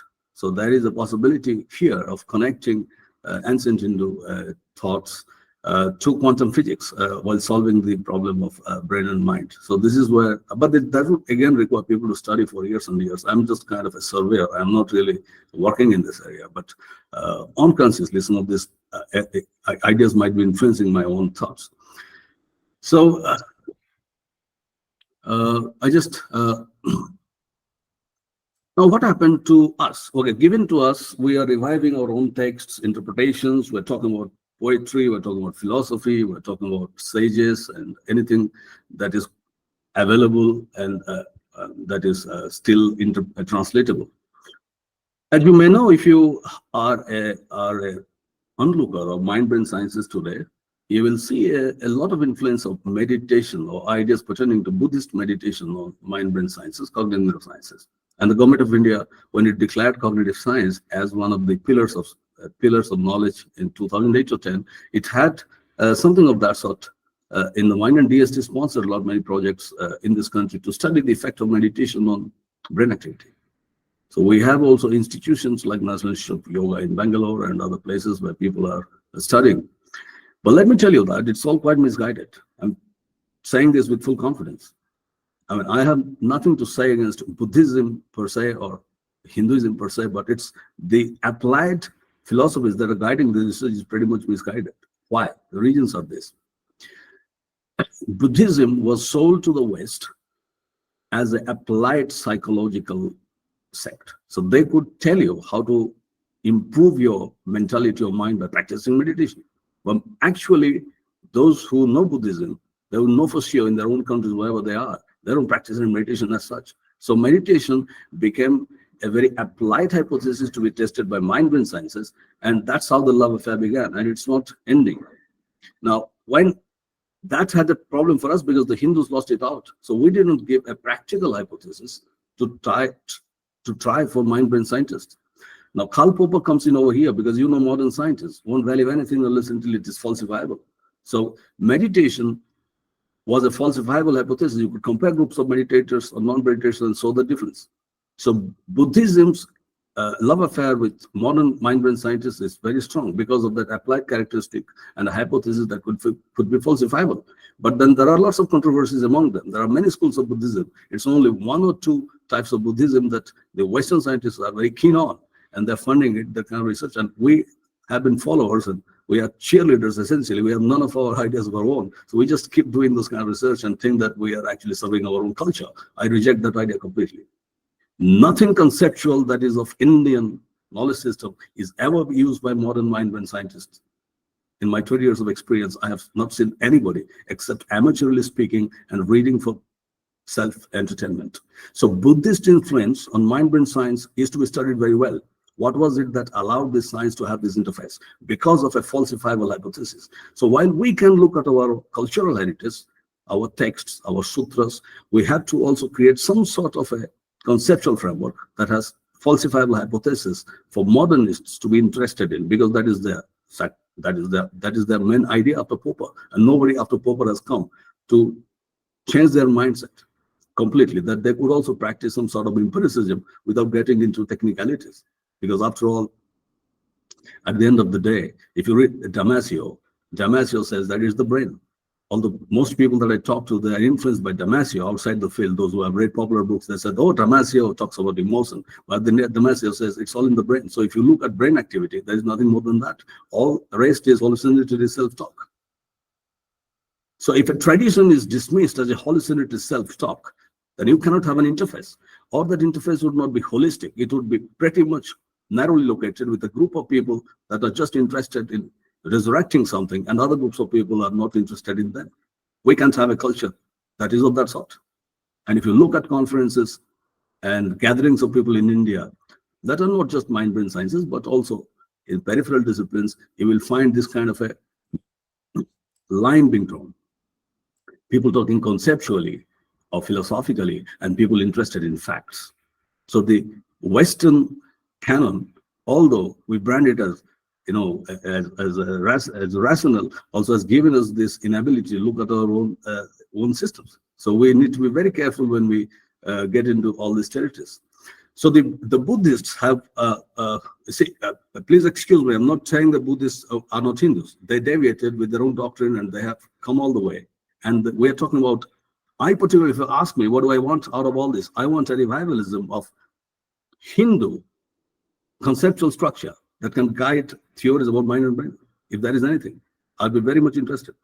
But if you bring Buddhism, then meditation comes in, the elephant in the room. So they have a practical structure to guide behavior, and they are connecting now to the brain activity. So we have to have some sort of a conceptual apparatus that tells students and researchers that you can have a completely different conceptual structures than the Western or the Buddhist, and here is your theory. So we need to get to that point. That is good news. That is some revivalism of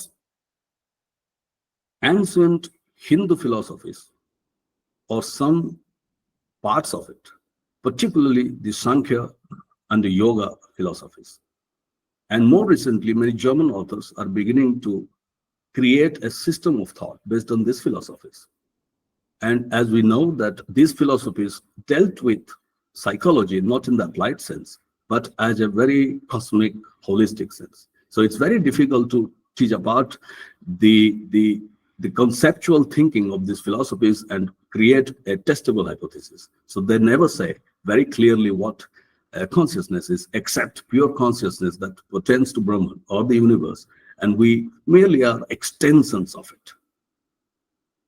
So it's very difficult, even if we read Sankhya and Yoga, to come up with testable hypotheses, but there is effort on.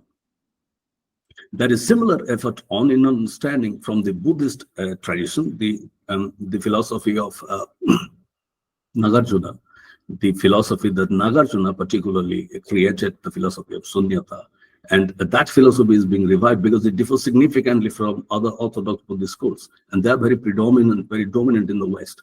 So many Western scientists who have accepted this Buddhist worldview, that there is no self and it is this and that, are unaware of other critical development within their own philosophy, and we need to have a bridge over there.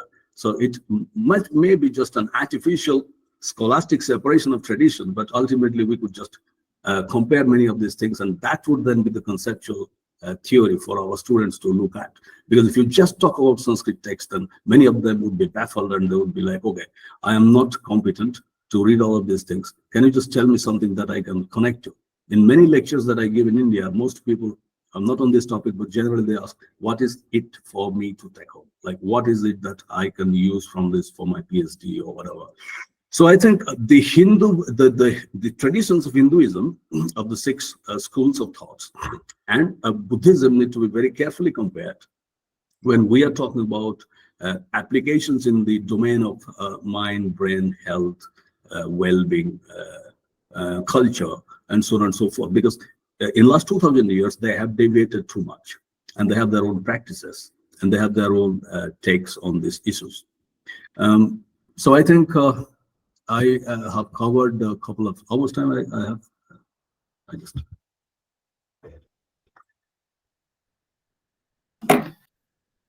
So you can have for 7 to 10 minutes.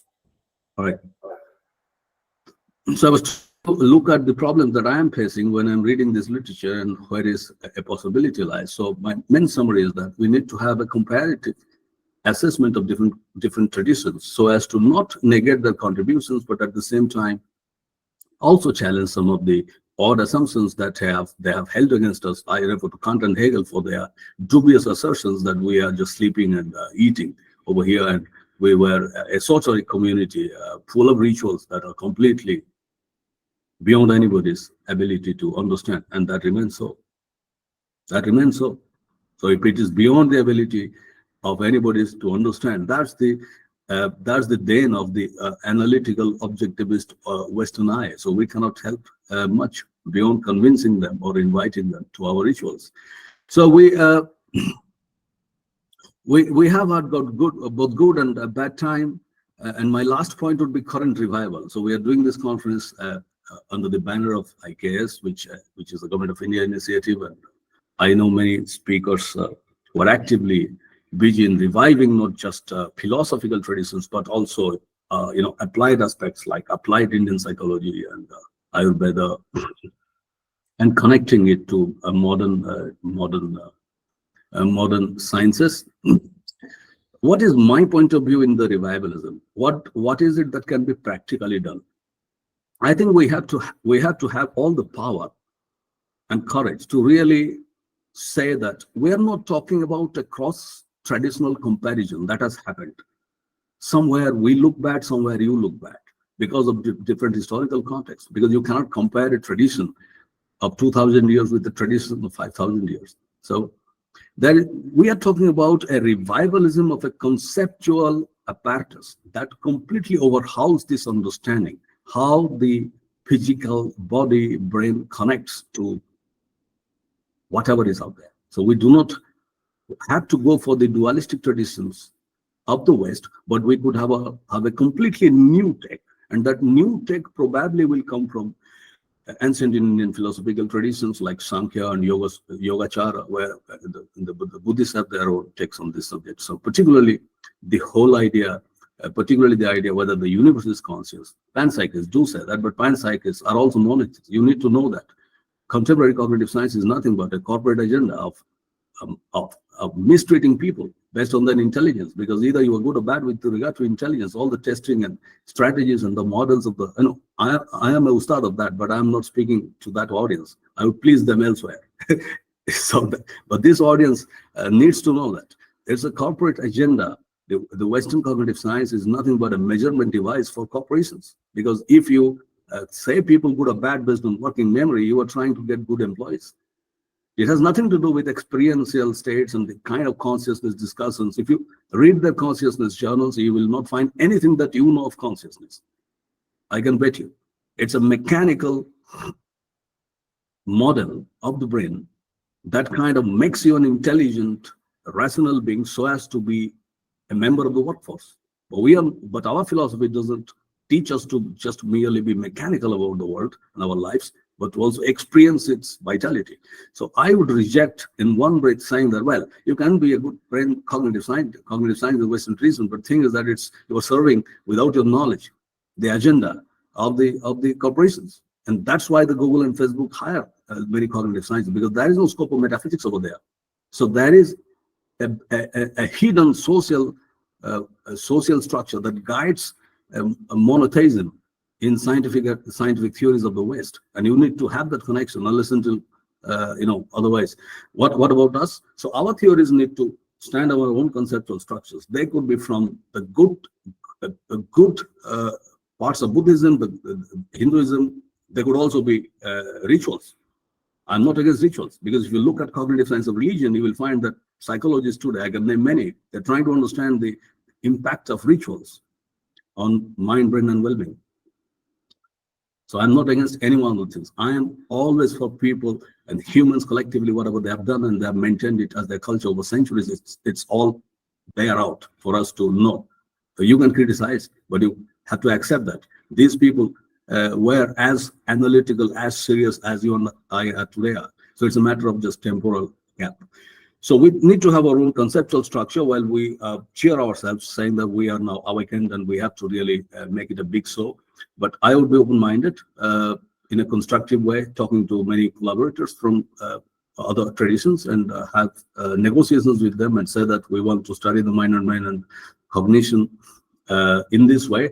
And we can take something good from you methodologically, there is no problem. But you need to accept our conceptual apparatus. For example, if we say pure consciousness and it's baffling you what is pure consciousness, then you need to understand that it is how our traditions portray this, that mind is an extension of pure consciousness. In Sankhya, it is not necessarily that your brain is producing consciousness, but if you talk to any Western scholar today, they would say whatever is consciousness, it's brain activity that I can measure and show you. But in our tradition, this demonstration of a thought is not actually a condition for knowledge.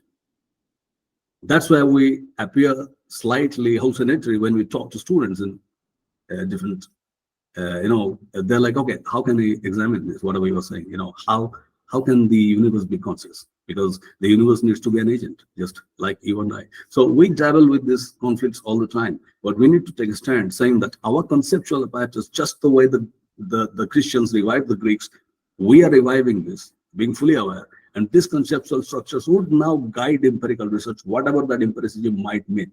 And by the way, if you look at philosophy of science, empiricism has not remained the same in 100 years. The whole idea of objectively verifying whatever is out there has changed.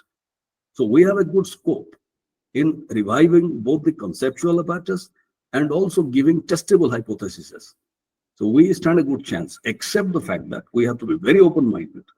We have to do conferences, we have to create journals, we have to create associations, we have to regularly meet, and we have to include many people that are unaware. Not merely creating in their mind a form of romanticism, because that would not give them bread and butter. Because everybody in India, being a poor country, we are worried at the end of the day about bread and butter. where this is going to lead to me. So I never, for a moment even, keep my eyes when I am indulging in this imaginative talks from the fact that people need to really apply some knowledge in whatever domain. So we have made progress because a lot of our NLP work you will see is based on our own understanding of our script. But in today's context, I am, as a cognitive scientist, I am speaking how the Western and Eastern concepts of mind, brain, and reality have changed since centuries and where we find ourselves now. I do read as far as possible anything I get, obviously in English, and I try to create these connections. But applying these ideas and creating a new empirical reality in India will take time because we have lost quite a bit of confidence, not merely because of the bad interpreters who became famous, but also because of some of our own gunas. We also have to accuse ourselves the bad policies we might have created, or somewhere we have given the impression that this is idealism, romanticism. It is not really hard science, and etc. etc. NEP does a good thing in bringing multidisciplinarism as a structure. So now there is a possibility to really talk of various things, schools of thoughts, without making distinctions between objective and subjective domains. And probably after 10, 15, 20 years of such practice, much of these things will appear normal. So we will take time to normalize our own fears. It is a matter of time and effort. And many of us who are in different disciplines, albeit they mean the same thing. So whether you talk of Chitta or Purusha and you talk of mind, at the end of the argument, probably you are saying the same thing, but the impact that Western canon has had on some of the new multidisciplinary fields like cognitive science is enormous. And it is very easy to take all of that without questioning. And it would require a lot of reading and cross-examining to go from here. So I think I would like one final point. I'm just speaking as a member of the cognitive science community, and I have been involved in many of its activities, both as the chairman of the center at the University of Hyderabad for about a decade now, and earlier I was at Allahabad, where the first center was created. And I've also regularly meet and give lectures in many IITs that have created master's programs in cognitive science and neuroscience, also in a couple of places, Institute of Science and so forth, in NBRC. The problem is they have philosophy of mind as a subject, as a core subject. But that is all modern Western philosophy of mind. And it is not even the traditional Western philosophy. So bringing in Indian thought would be very difficult unless until we revive the syllabuses and we create structures where these ideas can have interface. Otherwise, our students go away with the notion of mind that is computational, monotheistic, logical, apparently, in a narrow sense, but it has nothing to do with our own tradition. And ultimately, why I say so? Because cognitive science has to serve our own people.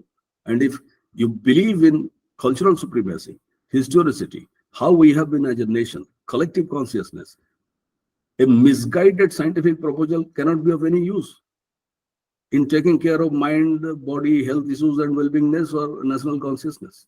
So there is a good reason now to bring in not just Indian philosophy, but Indian subcontinental intellectual history to this community of people that have in their arsenal modern methods. This is the proposal I generally give, but I know the difficulty on the part of the administrators. But I never hesitate to say that you can do a little bit. But interestingly, these various universities do have a philosophy department on the corner somewhere, but hardly there is any interface. Hardly. So since Indian knowledge system basically is a philosophical system, it can only be integrated to modern concerns when put in the form of core syllabuses. Because if you start talking peripherally about them, we know what happens in India. Let's not get into that. So I would like to see to it that any council or any revivalism that happens for a certain science, like mind-brain sciences, you can say cognitive science and neuroscience, but I say mind-brain sciences, need to have a paper on Indian philosophy that may include some of the good parts of the Buddhist philosophy, Jainism, whatever is relevant in creating a conceptual whole from which testable hypotheses can emerge to be used by modern methods. That is the call of the hour. So for that, maybe people have to read Sanskrit, or if they cannot read, at least they would read good translations. Like I educated reading Matilal and certain other scholars before I had any idea. And I still do read whenever I get time. So I think with this, I would just say thank you to the organizers for giving me this opportunity to share my point of view. And these are all developing ideas, and probably in future, we will meet again, and I invite many of you to have some conversation at University of Hyderabad. Very soon I will do, and Professor Mishra is over there, and many other people that are in the audience now. Many Indian universities are organizing also interdisciplinary conferences. There is one I'm going to speak later this month in Nagarjuna University. They're organizing a conference called Buddhism and Cognitive Science. So it's an interesting tag. I hope that I don't irritate them saying something about the applied character of Buddhism, how they have taken the market. And we need a share of that market. So we need a share of that market. Interesting. There is big money there. So thank you. And any questions or comments, I'll try my best to answer. Thank you very much. Thank you so much, sir. So now we will begin with our question answer session. The floor is open for everyone for the questions. So either you can drop your questions in the chat box, or you can unmute yourself to ask the questions. In chat box, there is this one question for Rajnish, sir. Can we consider Puran as authentic as Veda? If not, then why or why not?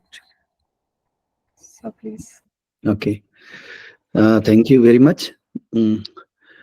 Actually, this pertains to the framework of, or let's say, let's call it taxonomy of Shastras. So you have Shruti and Smriti and Kavya. This is one. So far Purana is concerned, Purana is not considered something which is, different or opposite to what we call Veda. Okay, it is the Upabrahman. That means explanation, extension of whatever has been talked, whatever has been discussed in the Vedic texts. So far epistemological issues are there. We do not see that there is any contradiction between Veda and Purana.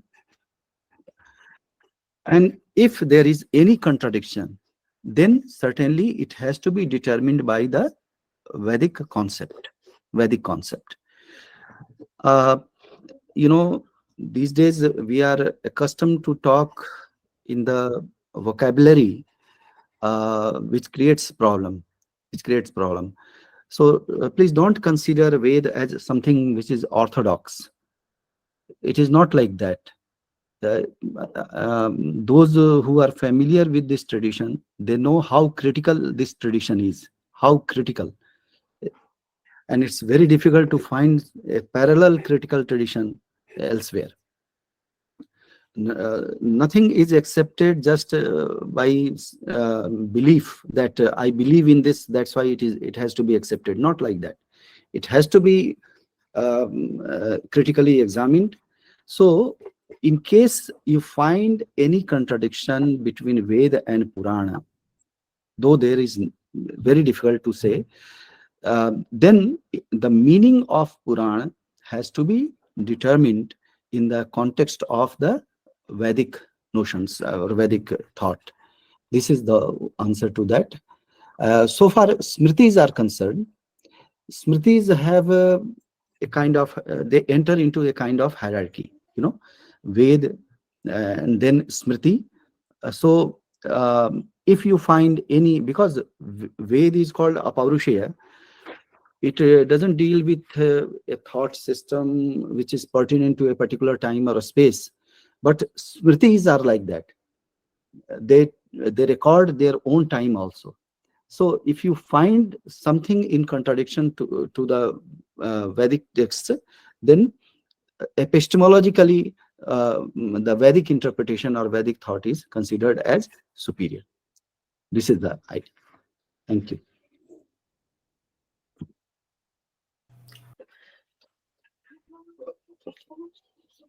Sir, I have a query. Yes.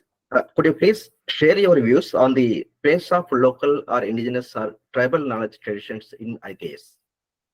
Yes, that is very, very important, and I don't know why we are overlooking it, because I have just talked about that Lok and Shastra, they are complementary in our culture. So this notion of tribal is a modern concept. We have never treated them as tribal. They are the part of this whole culture, and their role and their contribution is equally recognized. So whatever is there, whatever knowledge is developed by any community, any part of the country, that has to be incorporated. And this is the need of our, as Professor Mishra was also suggesting, that it has to be incorporated in the syllabus. Our syllabus is something which we need to discuss our own time also, how it is going to be integrated. So because we want to maintain this continuity of thought systems which have been coming down to us, and this is a way, this is a mechanism of integrating several other things, Indian Western interface, or the knowledge systems which have been developed by other communities in different points of time, that has to be integrated and given the place in the syllabus. Okay, so that is important.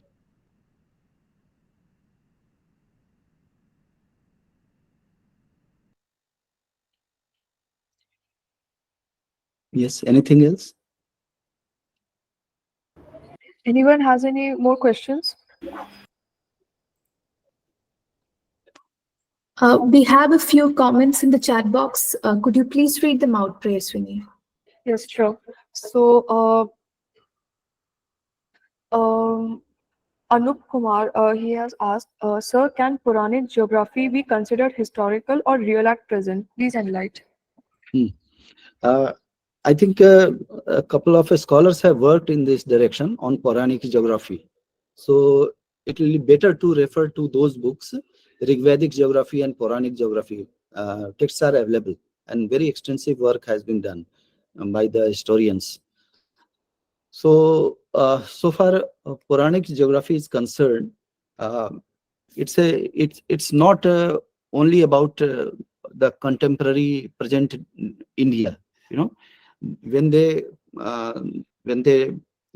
map the world, they have a scheme. They have a scheme, and this is Bharatvarsha. Varsha, as you know, is a word in Sanskrit that means both. It relates to time as well as space. Varsha. So Puranic geography is not a political geography. That has to be understood clearly, and certainly not the present political boundary of India. So it has to include this whole subcontinent, this Bharatavarsha, Bharatkhanda, and in that way, one can say this is certainly not imaginary. This is certainly not imaginary, but this is not also political boundary, because political boundaries shrink and expand when as per the time. But this is the cultural boundary, and this is how we talked about India, or a greater India, the way it is put by the historians, Brihattara Bharat. So this Brihattara Bharat is a part of this Puranic geography in that sense. Thank you. Thank you so much, sir. There are some more comments in the chat box, so I will read it out. Devdutt, he has mentioned that I find, being as a quantum researcher, I find there are many resemblances between quantum and Vedas, but manifestation of Vedic knowledge or experience, the Vedic knowledge is totally different from experience, experiment of quantum knowledge. So many times I tried to unite these experience part of both Vedic and quantum knowledge. Although theoretically there are many more similarity between quantum knowledge and Vedic knowledge. He has added one more. I totally agree with the speaker. We must collaborate with core scientists of physics, chemistry, Sanskrit, neuroscientists, etc. So there are some more two comments. So if anybody would like to say anything. Yeah, I think it was probably to me. I will say, you see, we are not talking about our tradition as some sort of a new spectacle that Westerners should wear and see that develop. No, that's not going to work in the realistic sense. So quantum mechanics is a theory of physics. It's about granularity of matter, and they view matter very differently. Actually, to them, there is no matter as such. Like, it's completely opposite to classical theories of matter. Now, brain scientists who are interested in consciousness would no longer believe that just finding some gross brain activity is consciousness, and they don't see anything structural. So they think that there is some sort of other dimension, and this other dimension is quantum. So we tend to, when we come from our tradition, if you read Rig Veda and other, you feel like, oh my God, it's already there. So that sense of awe is natural reaction to these things, but it's far more technical from their side. So they would say, probably there is a possibility, but then, we have to sit down and we have to really.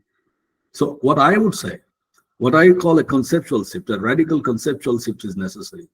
The moment you are talking about translations and equivalences in theories, you are in big trouble, because they have generated too much of power in bureaucratizing their science. So we are not talking about creating equivalence over here. We are talking about this tradition has given rise to fundamental notions about reality, existence, life, consciousness. And these notions need to be either verified or not. You have to have the guts to say they may remain unverifiable. So what? Like Chinese capitalism. You see now, Chinese capitalism is not Western capitalism. Neither the Chinese care about Western economists' notion of capitalism. They're pretty powerful. So we need to have the guts to say, we're not seeking equivalence. I reject that. Our tradition conceptualizes things in this way. And that is antithesis at times to the Western canon. It may be looking like some degree of resemblance in language there with physics, quantum physics, and Vedic philosophy, but they are fundamentally different. So there is no need now to search for equivalence. So if I have to invest my energy, I would erect a very strong foundation of something that is uniquely found in this. So otherwise, if you say for equivalence, they are not interested in you in examining your ideas, because they are too language ridden, they are too verbose, they are caught up with spiritualism, they are caught up with religiosity and so on. So it's not easily lending itself to experimentation. That's the problem. So we need to be very careful. Thank you very much.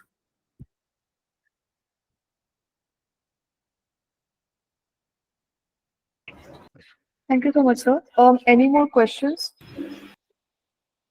Yes, we have one more question in the chat box, probably addressed to Professor Ramesh Mishra by Pradeep Kumar. Pradeep Kumar, any study taking place in the perspective of Advaita, Vedanta, and cognitive science? And Devdutt, he has asked, there should be clear-cut explanation, white out Any hesitation on the behalf of technical expert or Sanskrit scholar on Lord Hanuman eat the sun?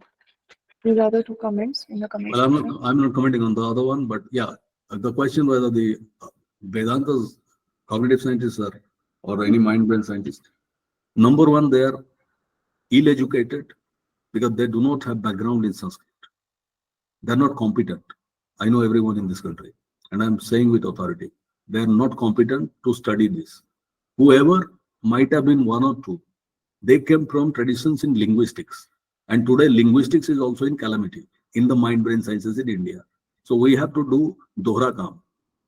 तो ये बात सोचना भी अभी possible नहीं है कि हम कोई वेद को पढ़ के कोई उससे कुछ आइडिया निकाल के हम यहाँ पे एक्सपेरिमेंट में लग जाए, वो पॉसिबल ही नहीं है.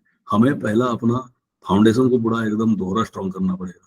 एक तो संस्कृत की कोई बात नहीं चली, और दूसरा जो हमारी क्लासिकल ट्रेडिशन जो लिंग्विस्ट थे वो भी खत्म, लगभग विलुप्त हो रही है. तो वो भी वेस्टर्न उसमें चले गए, जितने लिंग्विस्ट रहे हैं वो भी उधर ही चले गए. तो अच्छा, साइकोलॉजी में भी वही हाल हुआ. साइकोलॉजी, इंडियन साइकोलॉजी अभी रिवाइव हो रहा है, लेकिन कितना हो रहा है, कितना हो रहा है. उसको स्पिरिचुअलिज्म ये वो प्राणायाम कह के लोग इधर उधर कर रहे हैं उसको कॉन्फ्रेंसेस में, मैं जानता हूँ सबको. तो अब नाउ जो इनकी साइकोलॉजी में चली जाए तो इंडियन रिवाइव अब हो रहा है. अभी आपको कॉन्फिडेंस जनरेट करना है, फिर हम वेद में जाएंगे. अभी वो कॉन्फिडेंस ही नहीं है. कोई पीएचडी अगर करने लगे मेरे साथ कि सर मैं उस ट्रेडिशन से आया हूँ, संस्कृत पढ़ के मैं आपके साथ कॉग्निटिव साइंस कर लूंगा, मैं बोलूंगा मैं रोमांटिकली इंटरेस्टेड तो हूँ, लेकिन ये प्रैक्टिकली संभव नहीं है क्योंकि मैं अज्ञान हूँ. तो मैं क्यों दोबारा पढ़ने जाऊंगा. मैं अपने आनंद के लिए पढ़ सकता हूँ. मैं जैसे आज बात कर रहा था, मैं पढ़ा हुआ, मेरी लाइब्रेरी में है, बट मैं पीएचडी नहीं करा सकता उसमें. सो काफी सारे प्रैक्टिकल प्रॉब्लम्स है. That is why this undertaking would require a herculean effort. इतना ही कहूंगा. Thank you. Thank you, sir. Can I say Can you something? go- Can you Yes, hear sir. me? Yes, sir, we can hear you. Uh, uh, Ramesh ji, I hope I fall in line with what you have shared. I missed your presentation, but thank you for the inspiration.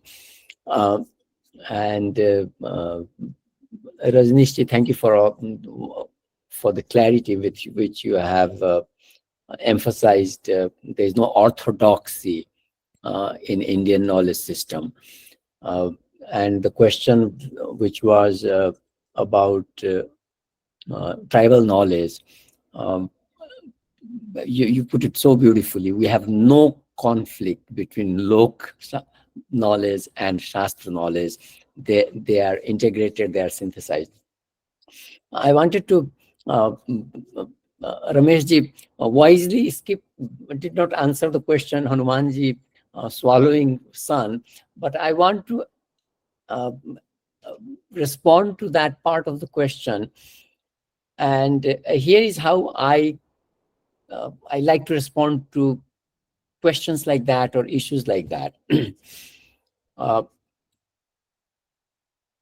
In the Western tradition, people like Nietzsche and Schopenhauer have said that the ultimate in human excellence is art and poetry.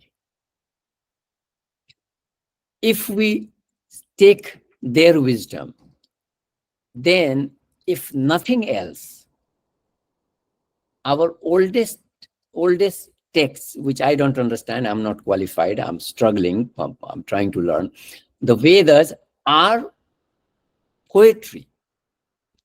So at least give us credit to the Indian knowledge system that we, way back when in time, had achieved what Nietzsche and Schopenhauer say is the highest achievement of humankind.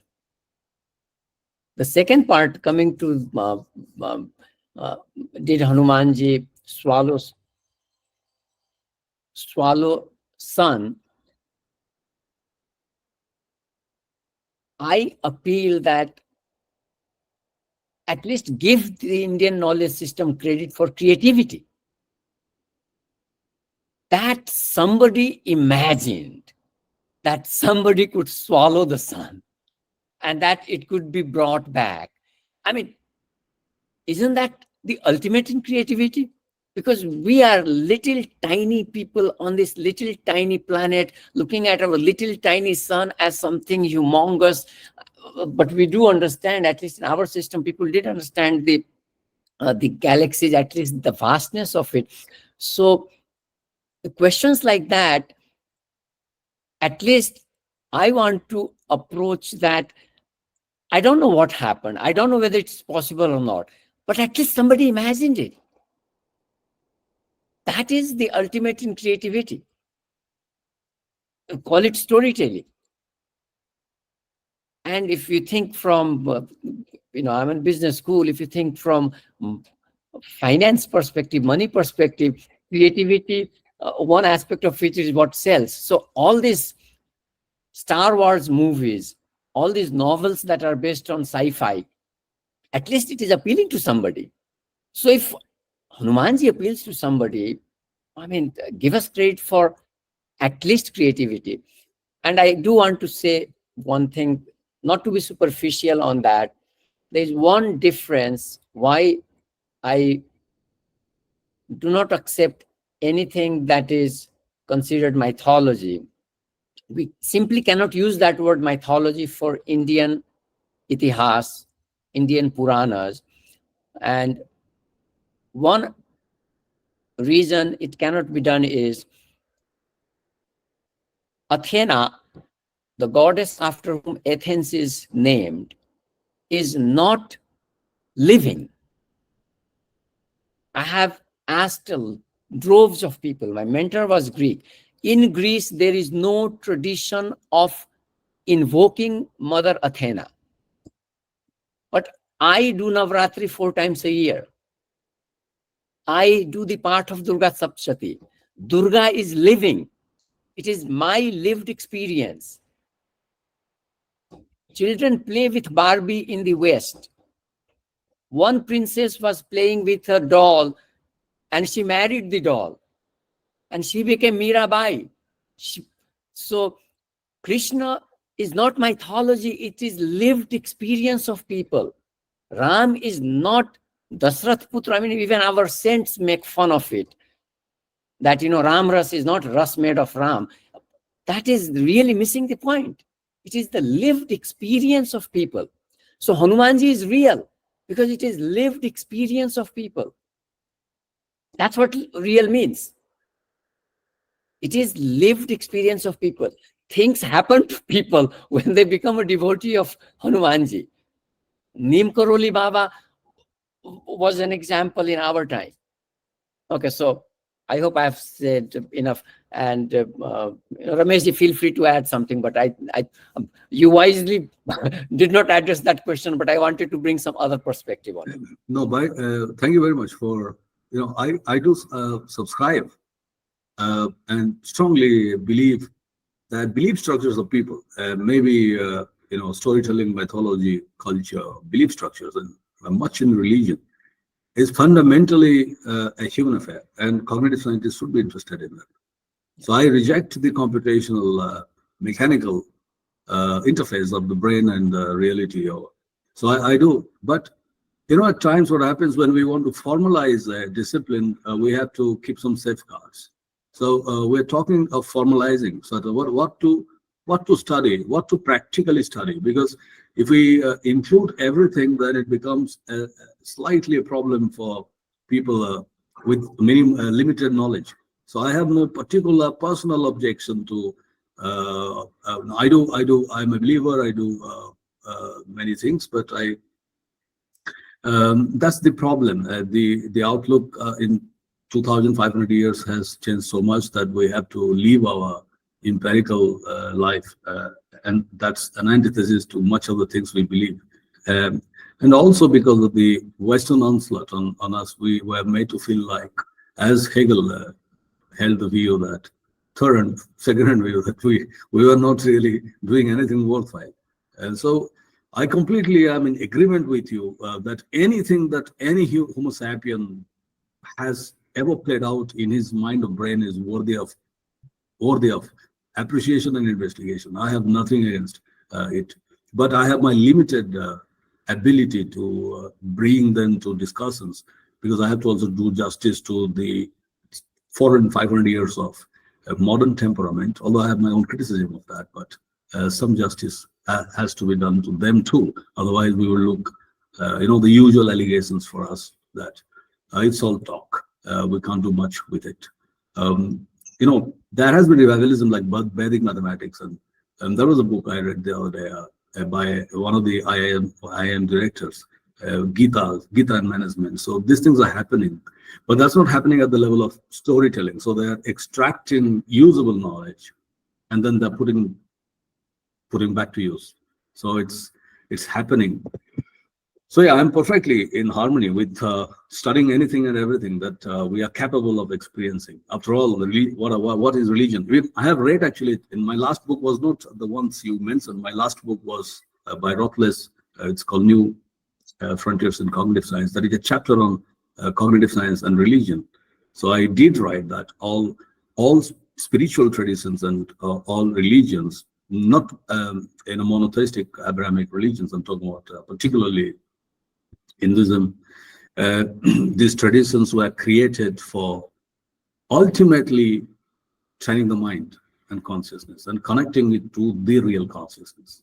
It's a device for the folks who are not literate, because we don't have literacy 5,000 years ago. Nobody read anything.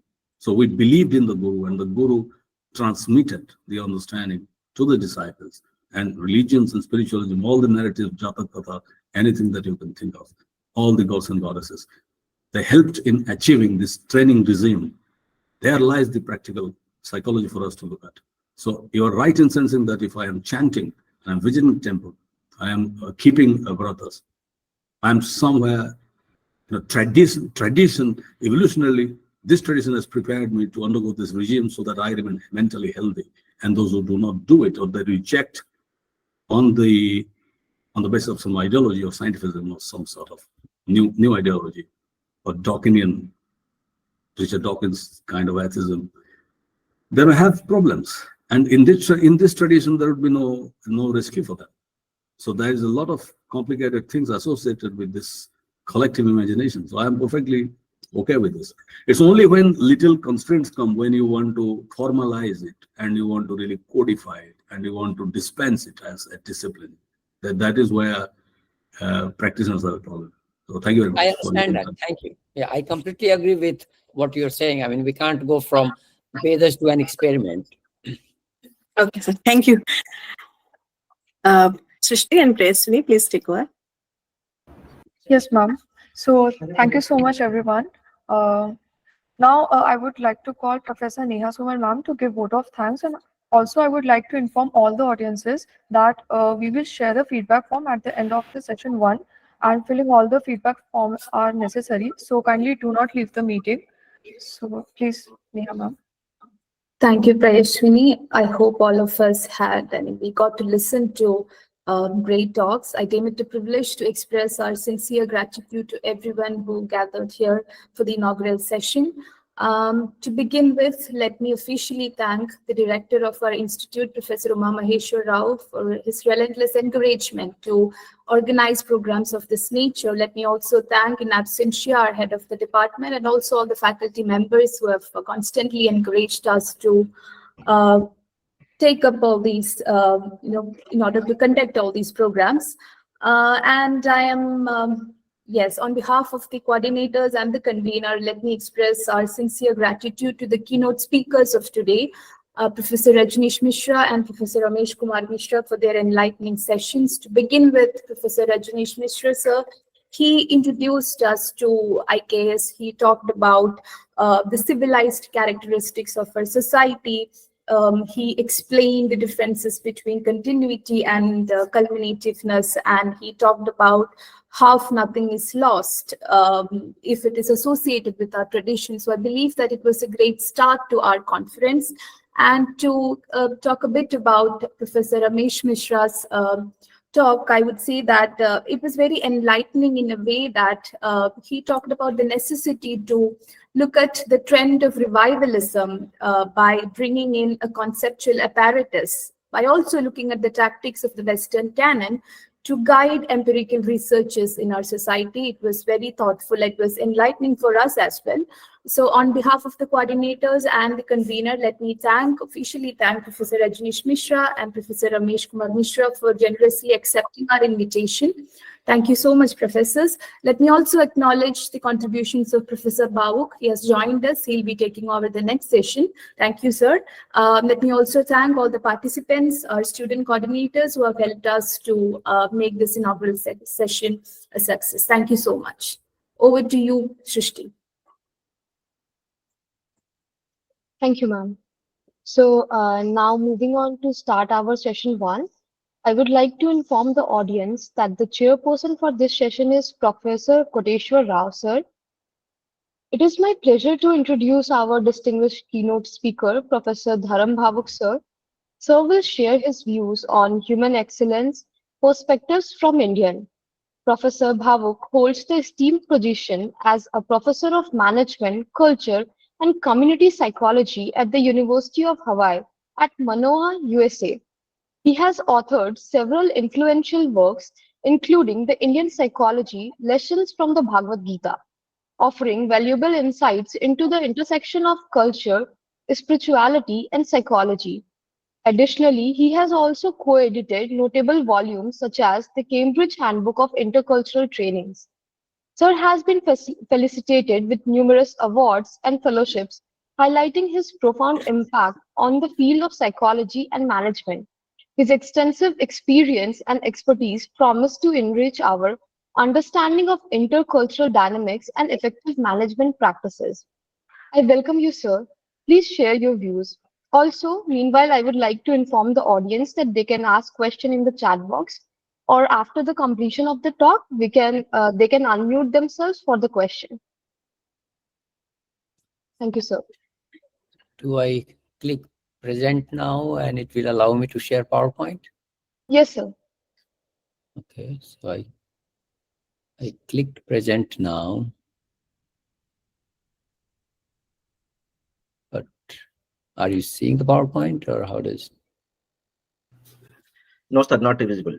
And so Google Chrome would like to record this computer screen and audio. Okay, let's see.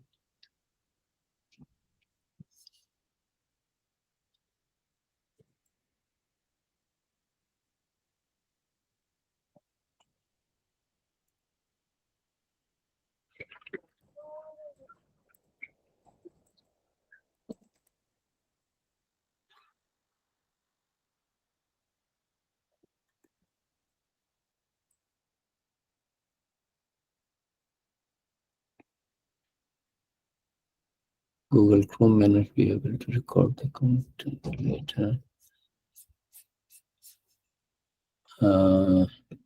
Okay, so I'm not sure why. Choose what to share with the Meet. Okay, good. Chrome tab window. Okay, okay, got it. Can't share your screen.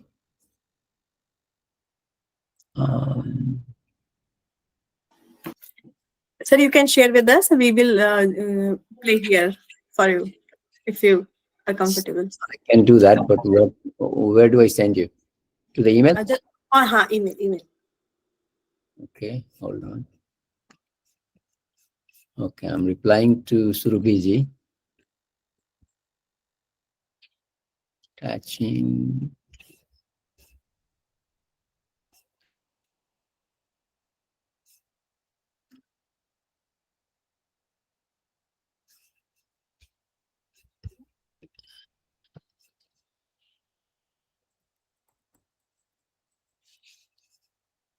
Okay, I just sent it.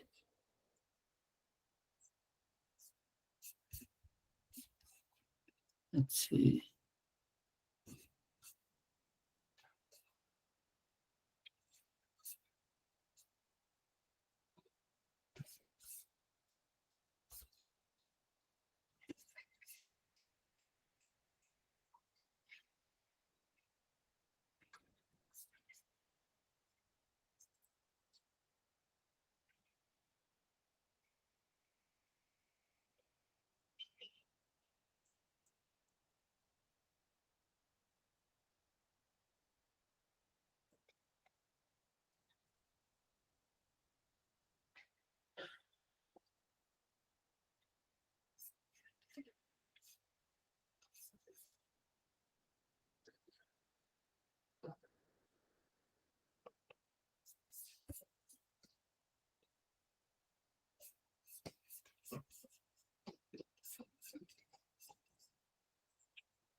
Am I still there? Yes, sir, you are. Okay.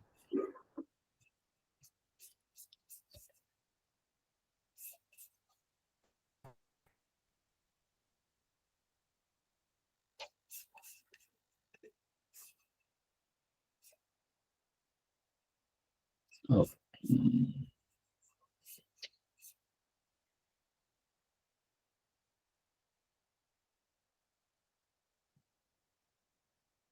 Okay, let's see. Okay, can you open the PowerPoint?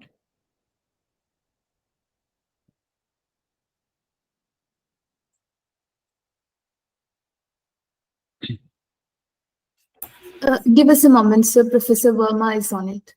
Okay.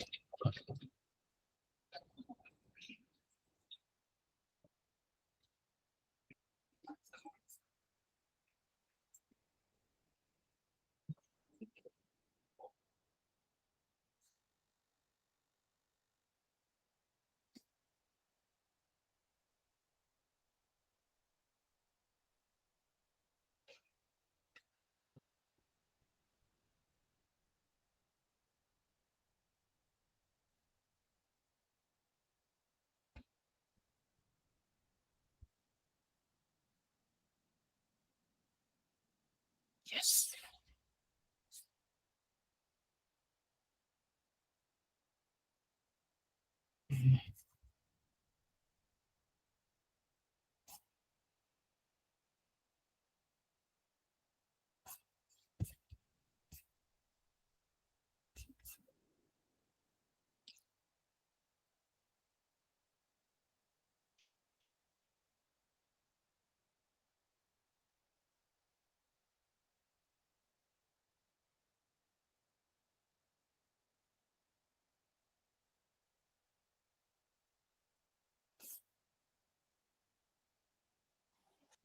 Sir, is it available to you? Yes, yes, I can see it. Okay, I will make it the full screen. Okay. Yes. Yes, that's full screen? Yeah. Okay, that's good. Okay, so we'll close our eyes for a minute in silence so that we can all connect in silence. And I'm going to close my eyes. I'll let you know when to open your eyes about in a minute.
You can open your eyes.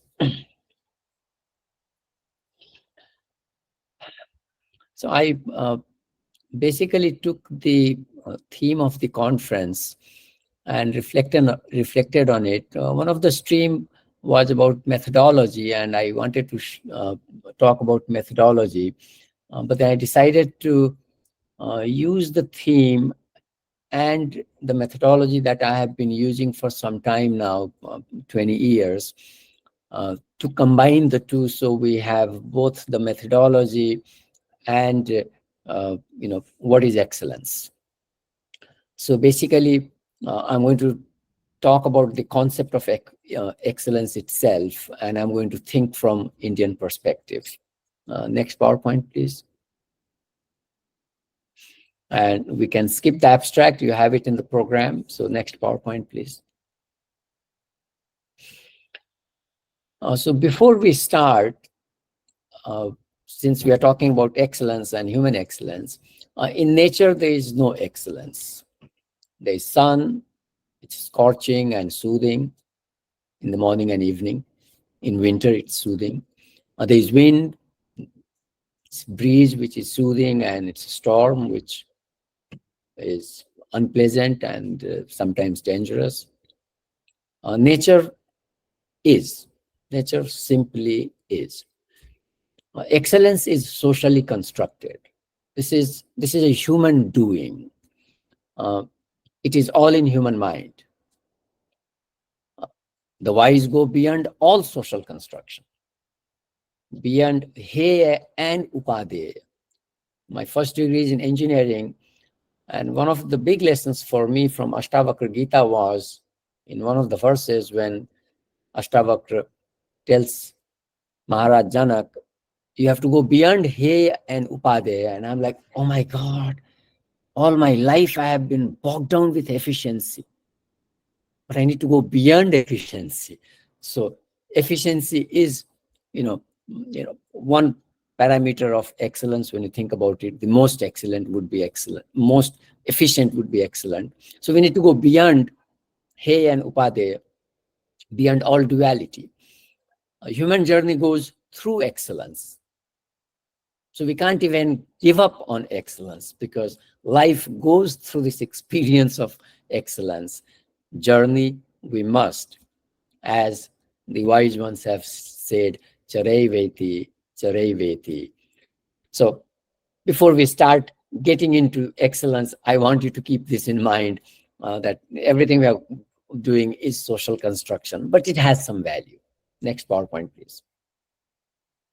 So I'll talk briefly about the methodology and then get straight into the findings, and then the discussion will be kind of integrated in the presentation of the findings, and then leave you with a summary or conclusion. Next PowerPoint, please.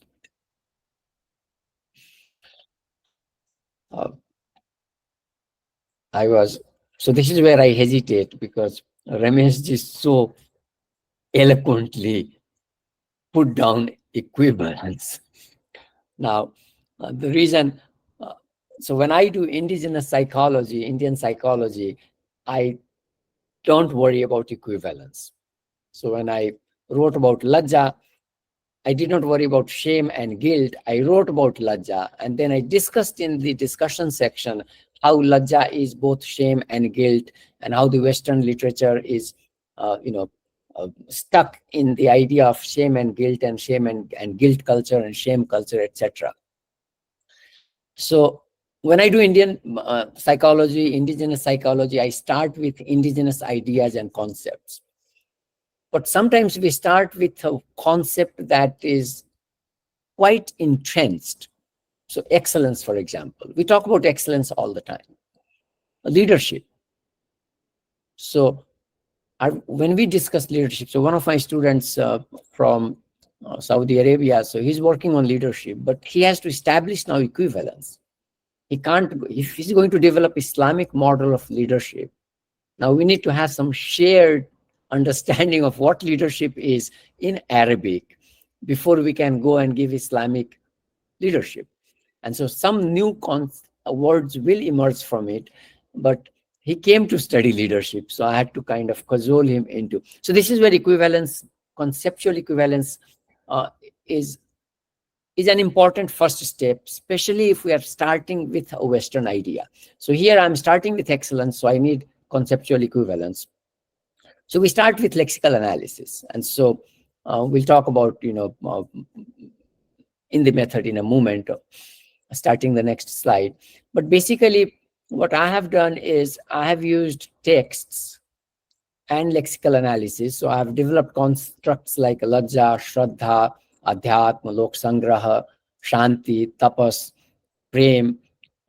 I've even developed a theory of Krodha, Indian concept of self, a model of Karma Yoga, Sadhu Marg. So instead of talking about leadership, I talk about Sadhu Marg, and I studied the life of Pramukh Swamiji Maharaj of BAPS organization. So when we use, so we'll do the lexical analysis and then we'll get in the text. And of course, my favorite text is the Bhagavad Gita, but I have also used Kabir Sahib's Sakhi, and I just mentioned Ashtavakra Gita. So I have not written out, derived anything from there, but I have studied it, and at some point it will. Guru Granth Sahib is a wonderful text. I have a paper in the making from Sukhmani Sahib where Guru Ramdas talks about who is a Brahmagyani. And, now you can also think about how people are trying to say Sikhism is separate from Hinduism. Then why is Guruji talking about Brahmagyani? And so we get into interesting situations. But the textual analysis, many years ago in 2005, one of my good friends, Acharya Satya Chaitanya, who is a disciple of Chinmayanandji, and he was in the first group of sannyasi trainees, he narrated this story that Chinmayanandji, Gurudev was on a world travel, and so when he came back, the young sadhakas were excited and approached Guruji and said, Guruji, when you were traveling, we went through the Upanishad. And Chinmayanandji, in his one-liner, which he was full of, said, you morons, you don't go through the Upanishad, you allow the Upanishads to go through you. Now, part of the method of using text, I have come to appreciate what Chinmayanandji said, and I see the value. So Bhagavad Gita is a text that I study regularly, and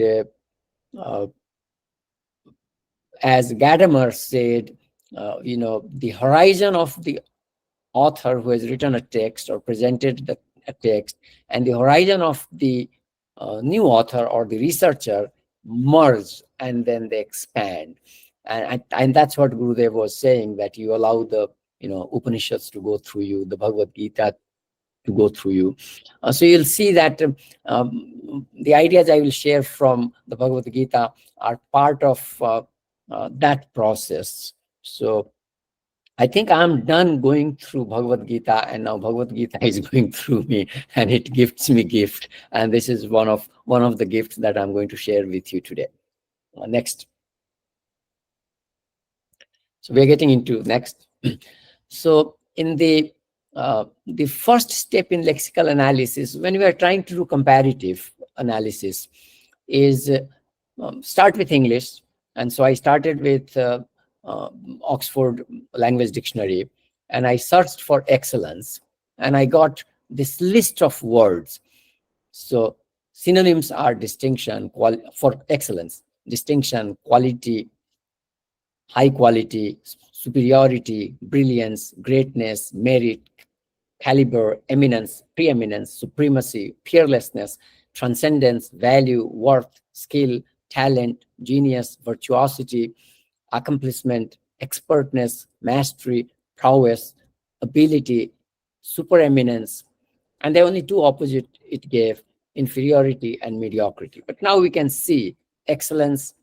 Now, the reason we have to start not only with synonym but antonym also is because knowledge is what X is, but knowledge is also what X is not. So what is excellence and what is not excellence? We understand that, then we have a good understanding of what the concept is. And this is, something fundamental that we discuss in research method in psychology and management about knowledge is and is not. So X is and X is not. So that's where synonyms and antonyms help us. Next. Then the researcher processes the list, and so a natural cluster emerged in my looking at the words. So I found three clusters.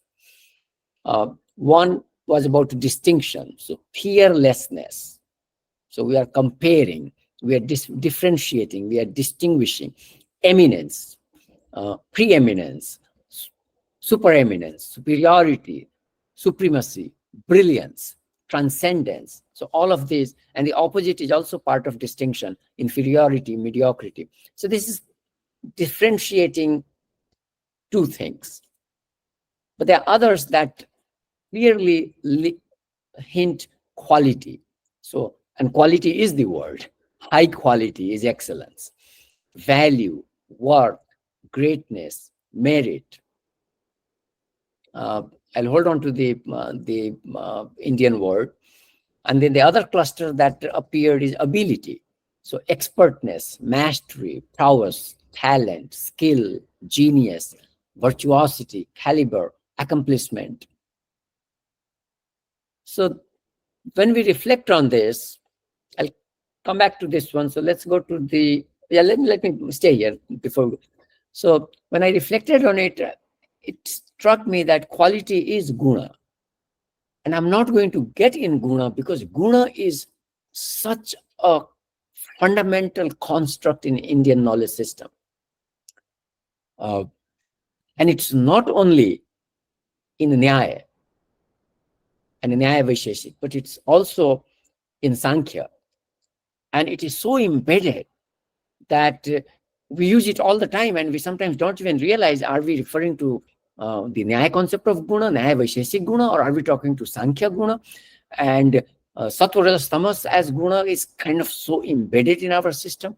But it is about quality. So I thought guna would be a useful concept for me to try to understand excellence. Ability, so it's about skill. And so then we have kaushal or kushalata.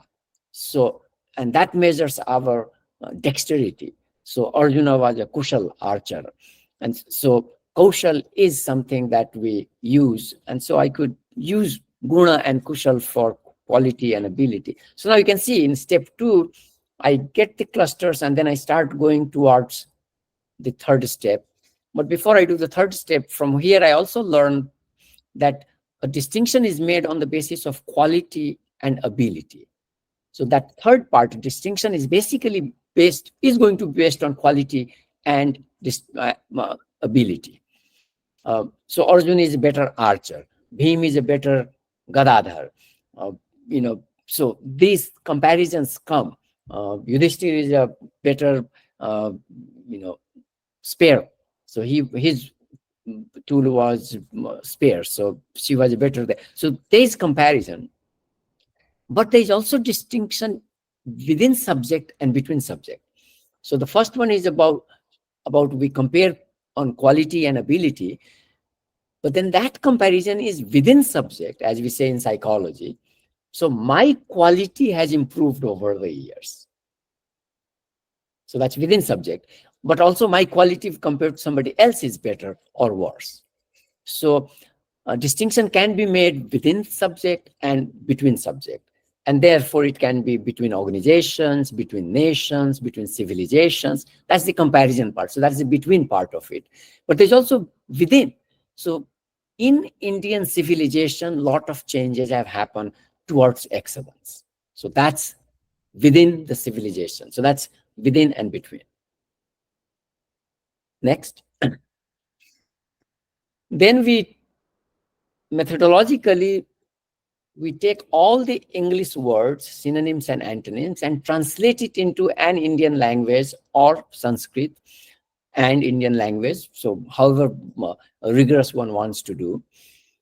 And so I'm not going to get into the detail of it. So I came up with a number of words that were related to excellence and the words that capture excellence.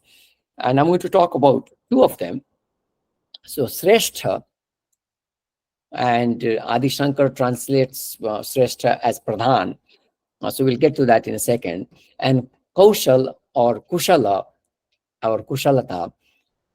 And then, of course, we have another word, Utkarsh. And so that gives us Utkarshata.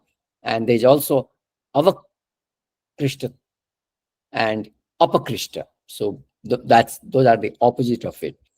And if you're wondering why I'm using these capital letters, I'm following Harvard Kyoto Protocol because, I'm not an Indologist and I'm not very good at using the diacriticals, so I find this more useful. And 25 years ago, emails where if you started using diacriticals emails, everything was jumbled. You got a circle, circle, circles. So I started in those days, so I have continued with this. The word siddhi, that S should be lowercase. The word shreya and uttama, of course. And then I talked about heya and upadaya. Now there are also two prefixes I didn't put here. Pra, which means prakarshana, and so that always adds to the quality of excellence or shows excellence. And the other prefix ati, so uttam, but we can still add ati to it, so it becomes ati uttam, atyuttam. So ati gives us an idea of excellence. So we can see that even it's almost like supereminence. So ati can be added to somebody who is the highest performer, and if we add ati to that, now we know somebody is better than that. So if you recall the story of Eklavya, Arjuna was trained to be the best archer, and now you see ati uttam archer in Eklavya, who can shoot his arrows to clog the mouth of a dog without killing it. So ati can be used even to compare two excellent people or two shrestha people. So this is the method part of it, and the method itself now gives us kind of a schematic where we can see excellence is internal on the top panel, and excellence is used for comparison. And then excellence is used as skill or kaushala of a person, and then excellence is in the making, because the person is becoming excellent as he is mastering the skill or ability. And that skill will be in knowledge and action domains, and the domains equal N because you can apply to anything. So food, health, farming, music, dance, art. It's not only to dance, art, etc. It's in farming too. So, it's in cooking too. And so there is excellence in every domain of life. So both in action as well as the knowledge that is related to that domain of action. So sometimes knowledge precedes action, sometimes knowledge proceeds from action because we develop knowledge system. Quality or guna of product or service. So you have a flight and you have excellent service on the flight, so that's a service. You buy a pen and you have an excellent pen, so that's a product. And again, excellence is in the making. So we see in organizational context how organizations have gone from being mediocre to being excellent. So the first Toyota car, if you did not know, did not make it from the factory to the showroom. The wheel came off. And today Toyota stands for excellence. So that's Toyota's internal journey. So even within organization, we can talk about quality improvement, but then, so that becomes then the quality, and brand, as if we talk in marketing, becomes a measure of that excellence or quality. And again, that would be in different domains. So domains can be any area of human endeavor or effort. In the lower panel, we have, which I already shared earlier, so we can do within subject comparison and we can do between subject comparison about excellence. So so far, this is what we have learned from lexical analysis. Now then we get into the textual analysis. I was blessed. Shrestha is used only once, so I don't have to do a whole lot of digging. But in textual analysis, sometimes, not sometimes, we actually have to go through all the 700 verses of Bhagavad Gita for me to say that this is only used once. Of course, you can cheat by going to the text that gives you the index in the end, so you can look at the word you are interested in, but you cannot depend on that alone because sometimes they do miss something. So time and again, I have gone through all the 700 verses. to find out whether the word appears again. Now, though it appears only once, it appears in an interesting context. And this is where textual analysis provides us the richness that linguistic analysis does not provide. Linguistic analysis gives us words. So we have a lot of words, and it gives us semantics, it gives us how many contexts. So, there is a lot of richness. But when we go to text, then it really starts to give us a concept. So here we see that the word sresht appears, so we have to look at the verse before the verse and also after the verse. And then we have to see it in the context of the whole chapter. So it's appearing in chapter 3. And so Sri Krishna says, Karmana eva hi samsiddhim asthita janakadayah lokasangraham eva pi sampashyan kartum arhasi. So the idea of lok sangraha is presented here, and that, Arjuna, you must act for lok sangraha. And then the verse after that is where the word sreshta is used. Yat acharati sreshtaha tat tat eva itaro janaha sa yat pramanam kurute lokas tadanuvartate.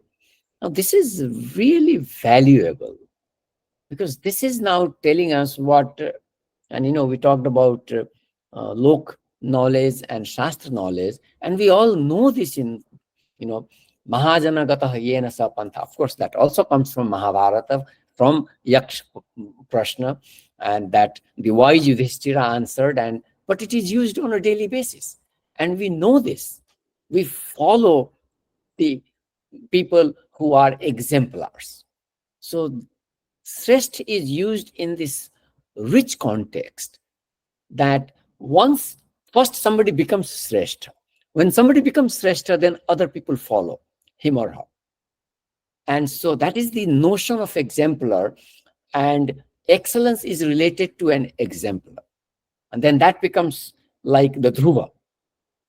So the polar star becomes the guide for all the ships when they are in the ocean. And that's what Sreshta is. And it's no surprise that we named the polar star after Dhruva. Next. In the next 3 verses, Sri Krishna now says how, so he makes it personal.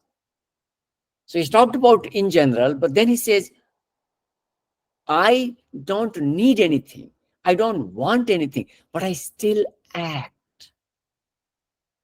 Na me parth asti kartavyang trishu lokeshu kinchana. And he says this again. The divine does not do anything. And he says this here in me form, in first person. Na me parth asti kartavyang trishu lokeshu kinchana. Na anavaptam avaptavyam varta evacha karmani. But I still act. Why? Yadi hi ahangna varteyang jatu karmani atandritaha. So he just tandra, if you become, so he needs to act with alacrity, no tandra. Mama vartmanu vartante manushyaha partha sarvasha. Because people follow me, people do what I do. Why? Because people look at you. You've achieved, so people are going to follow you. 7 habits of successful people. Why did it become famous? Because people learn from successful people. Excellence is followed. So excellence is an important concept. And then he puts it even further. Utside yuri me loka na kuryang karma chedaham sankarasya cha karta syam upahanyam imaha praja. So if I don't act, I'm going to destroy people. I'm going to upset the system. People will start doing what I do, which is what I'm not doing. And therefore it would be bad. So think about a lot of people in India accepting alcohol. I mean, this is what happens. One person does it and then other people start doing it. It becomes cool to do. It becomes okay to do. And then finally, this now puts how should the Sresht person act? Saktaha karmani avidvamso yatha kurvanti bharata kuryad vidvans tatha asaktah chikirshu loka sangraham. Now this verse is really beautiful, but it also provides a perspective on excellence or sreshtata. There's a responsibility on the sresht person to act just the way the person who is a material world person, who is attached to things, act like him. What? But what is your objective for Lok Sangraha? So these are the only two times Lok Sangraha appears. This is the only time where Sreshta appears. But now you can see how in these 6 verses, Sri Krishna has given us a rich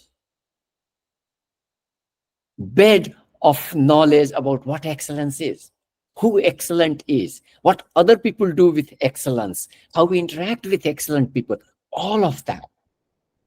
So excellence is characterized by action without detachment. But until one can achieve that, it is better to act with attachment than not to act. So this is also a message for those who have not reached that stage. It's better to act. And if you reflect on it, you notice that if you do not act, then tamas captures you. Then you get depressed. Then you don't do things. You don't want to do things. So the way out of tamas is rajas. You go jogging, you go running, you start doing something. So write one line, write one paragraph, write one page. That's the only way to get out of writer's block. So these verses now have given us what Sreshta means in the Bhagavad Gita. But it's also now related to ability, which is Kaushal. Yeah, so next one, thank you. So now we'll see how, one of my mentors, Professor Ramanath Sharma, every time we talk about Bhagavad Gita, he would say, Bhawuk, ye divya granth hai. So Bhagavad Gita is Divya Granth. Now you'll see the Divyata, how Sreshta gets connected with Kushalata and Samatva. And so now we are getting a nomological network. As we say in psychology, we have different constructs that are related. And that provides a rich, meaning bed for us to appreciate and also then in our action. Next. So before we come to Kushalata and Kushal, we need to deal with the previous verse because if we only, so let me start with Kushalata. So in verse 250, Sri Krishna says, Buddhi yukto jahati ha ubhe sukrita dushkrite tasmad yogaya yujyasva yoga karmasu kaushalam. So yoga karmasu kaushalam is the motto of IIT Kharagpur where I went. And when we only take yoga karma sukaushalam, so that Sapti Vibhakti tells us that excellence in action is yoga. But that's where the context is lost. And that's where then the commentaries become useful. So the reason we need to look at the previous verse, 49 basically adds something on 48. But the reason we need to go to 48 is because we have yoga karmasu kaushalam. So the word yoga is used. So we need a definition of yoga. And verse 248, in verse 248, Sri Krishna defines it. And defines it so beautifully. Yogastha kuru karmani sangatyaktva dhananjaya siddhi asiddhayoho samo bhutva samatvam yoga uchyate. So he starts, the first sentence of the paragraph in English we are taught is the power sentence. So sometimes the first part of the verse is the power verse. Yoga sahakuru karmani. And if you understand that, you don't need anything else. Do your action by being yogastha. So it's almost like being in the space of yoga. And whatever that means. If you understand that, everything is done. But if you don't understand, then he tells us, what does that mean? Sangatyaktva dhananjaya. So being yogastha means sangatyaktva, by giving up attachment. But that's not enough. So he gives another nuance to it. Siddhi asiddhayo samo bhutva. But now you also need to be sama in siddhi and asiddhi. Now he's using siddhi here, and of course, all the dualities are used in the Bhagavad Gita and the Upanishads time and again in defining Brahma and in defining action and samatva and sit pragya. But here, siddhi asiddhi is kind of interesting because siddhi is a very powerful word for us. We talk about ast siddhi. But then we also know that Vivekananda, when Ramakrishna Dev said, you want ast siddhi, he said, will it help me in achieving self-realization? And he said, no, it may be burden. So he said, no, thank you. And Ramakrishna Dev forever praised his disciple Vivekananda, saying that, look at his vairagya. He said no to Ashtasiddhi. So, Siddhi is a very important concept. It has a deep meaning. And Sri Krishna is saying, in Siddhi and Asiddhi, and Vivekananda is an exemplar of that. He walked out on Siddhi. He said, no, I don't want it. I don't need it. Even when he was being gifted by his teacher. So to be sama in Siddhi and Asiddhi, that samatvam is yoga. So now what we need to do is replace yoga with samatva. Yoga karma sukaushalam. This is what Adi Shankar does. So he says samatvam karma sukaushalam. And then the definition of samatva is siddhi asiddhi samo bhutva and sangatyaktva. So there are two definitions, and others will come later on. In 49, just for a reference, I'm not skipping anything. Durena hi avaram karma buddhi yogad dhananjaya buddhau sharanam anvichha kripanaha falahetava. So that word kripan is also used in Chandogya Upanishad. And this is where studying different texts helps, because so kripan is used in Chandogya Upanishad for somebody who is not pursuing Brahmagyan. And here it is used for somebody who is falahetava.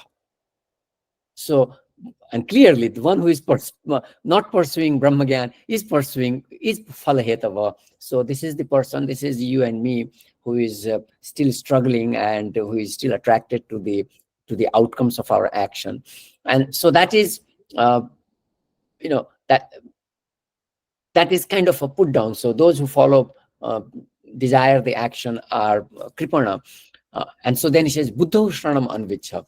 And so this is take shelter in Buddhi. So what is Buddhi? Now, is this the Buddhi of the Sankhya? Is this the Buddhi of, Nyaya? Is it, or Nyaya Vaisheshik? What is this Buddhi? And then in the first line, he says, Buddhi Yoga Adhana. So it's not only Buddhi, but Buddhi Yoga. Next. So here, quickly, again, the schematic is derived from Bhagavad Gita, verse 3.42 and 7.4. And I think 3.42 is sufficient. If you only use 3.42, there is no ahankar.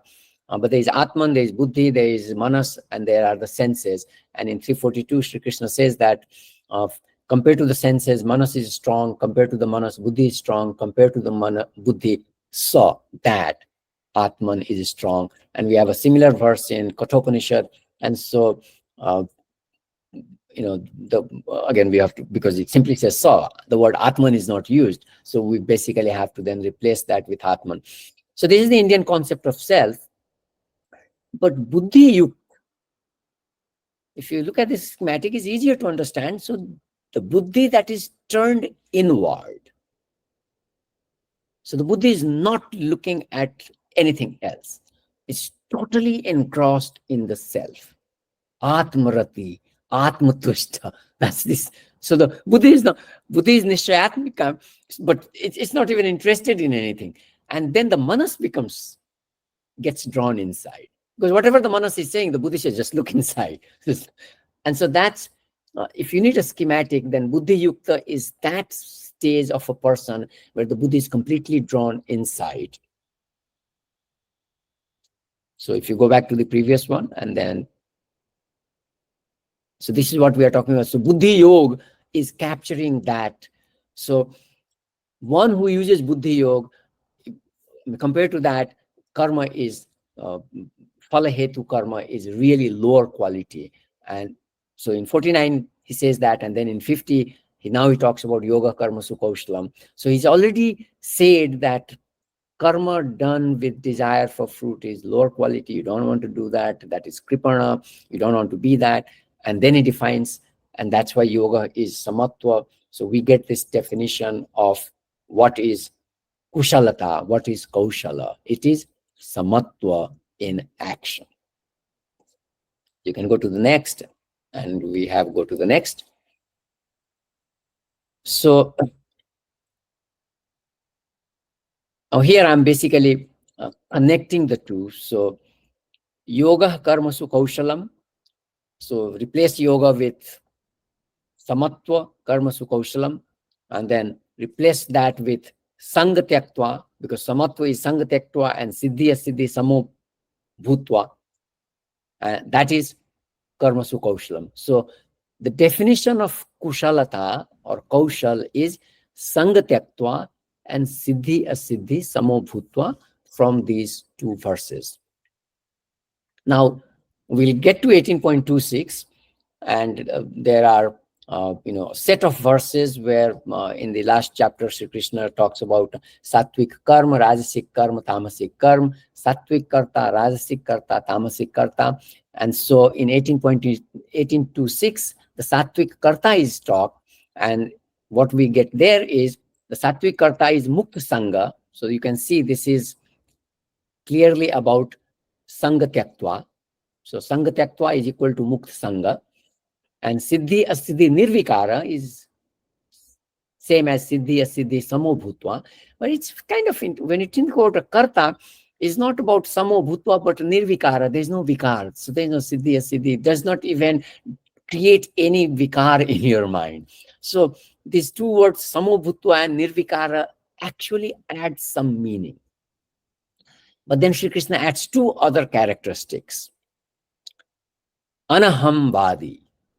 And this is so useful for our time. I did it. So anahambadi. So sattvic karta doesn't say I did it. There's a Chinese proverb that's beautiful. The best leader is when people say we did it. They don't even think about the person. So if you, and the next level is when other people say he led us. And the worst person is one who says, I led you. So, those are the three levels in Chinese wisdom. So, anahambadi, and then he adds dhriti utsah samanvita. So, I'm breaking it. And that's really important for me, which I'll mention a little later. So, dhriti samanvita, utsah samanvita. So, sattvic karta has dhairya, and sattvic karta has utsah. Maybe I should say here, so when I do my swadhyaya and I do my japa and dhyan, then I slow down. And I don't want to do anything. I don't want to, Surabhiji, no, I don't want to give this talk. Sir, may I request you to please sum up the lecture? Yes. Thank you. So then I have to remind myself that no, the sattvic karta is supposed to use dhriti and utsah. Okay, next. I'm going to now run through all the PowerPoint. So now excellence is sattvic karta equals shrestha. So we are getting now sattvic karta is shrestha or pradhana or excellence, and we are getting these four characteristics of what is excellence. Next. So at this point, we can get into how does shrestha work in karma. So even when I'm hurrying, I must chant the originals. Niyatang sangarahitam aragadveshatah kritam afal prepsuna karma yattat sattvikam uchyate yattu kamepsuna karma sahankarena va punah kriyate bahulayasam tadrajasam udahritam anubandham kshayam himsham anapeksha cha paurusham mohad arabhyate karma yat tamasam uchyate. Next. So this was types of karta.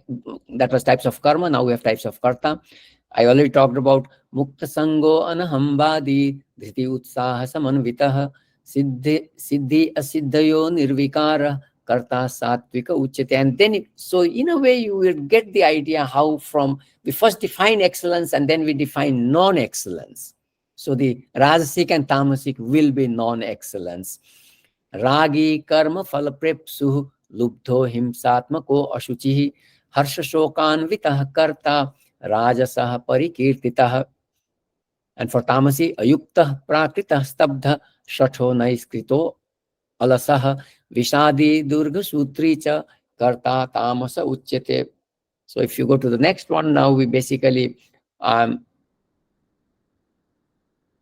combining the karta and karma, putting in one place. So you can go to the next one, and I'm doing the same thing for rajasic, and the next one for the tamasic. And then if you come to the next one, then I have a foundation, which is also my summary coming in the end. So here what we are getting is so this becomes the foundation of what is Sreshtata or Sreshtatva. Do your prescribed duty or whatever you have accepted to do, Niyat Karma. Cultivate patience, Thriti. Be energetic, Utsah. Act without desiring the fruits of action, Nishkam Karma. Rise above, I did it. I did that. Do not react to success or failure. Do not act without likes or dislikes. Act without attachment. Act being free of attachment. Now, the reason I put act being free of attachment, you can see we can go from 1, 2, 3, 4 on a daily basis. We can cultivate them, and once we are free of attachment, which is the last kind of most advanced stage, then we don't have to act without attachment because we have become without attachment. So that would be the highest state of action. So after this, I basically get into next slide. So I talk about what happens when what to do when you have rajas. Next, what to do when you have tamas. Next, I already shared with you. When I get too calm, I remind myself dhriti utsaha samanvita. Next, and so now we can think about stories in text and how that works. So all this domain that I had talked about, you can see. So think about the story of Aruni. What did he do? Was that his gun? Was that his quality? Was that his skill? What did Aruni do?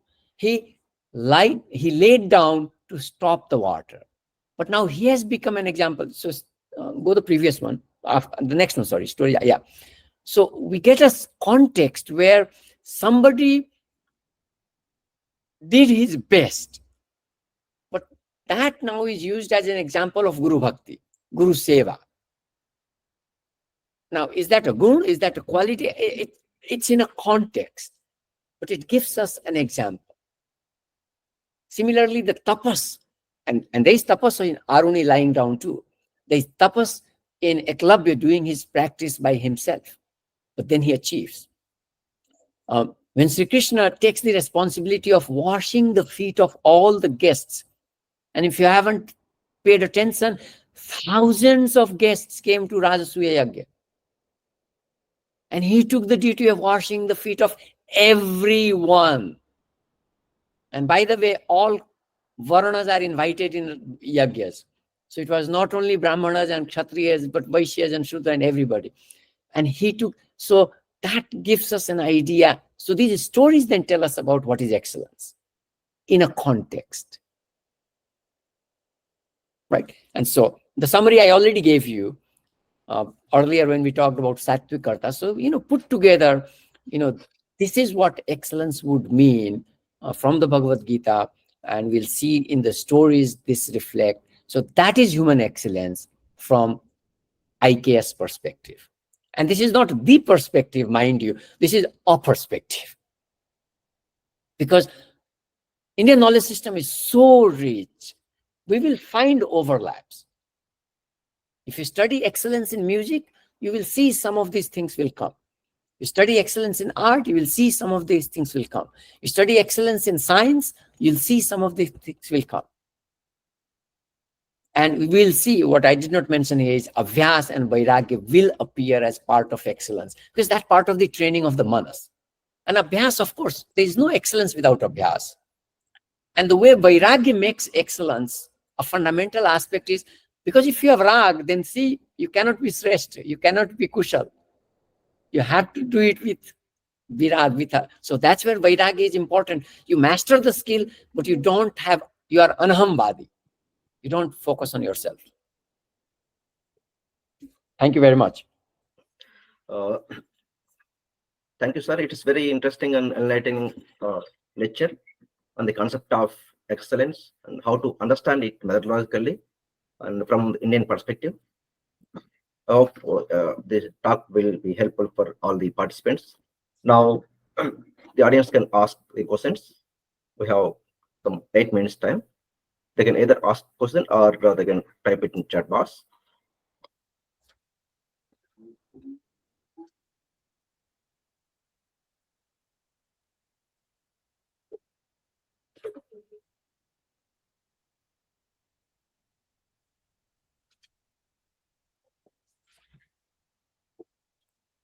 People are hungry.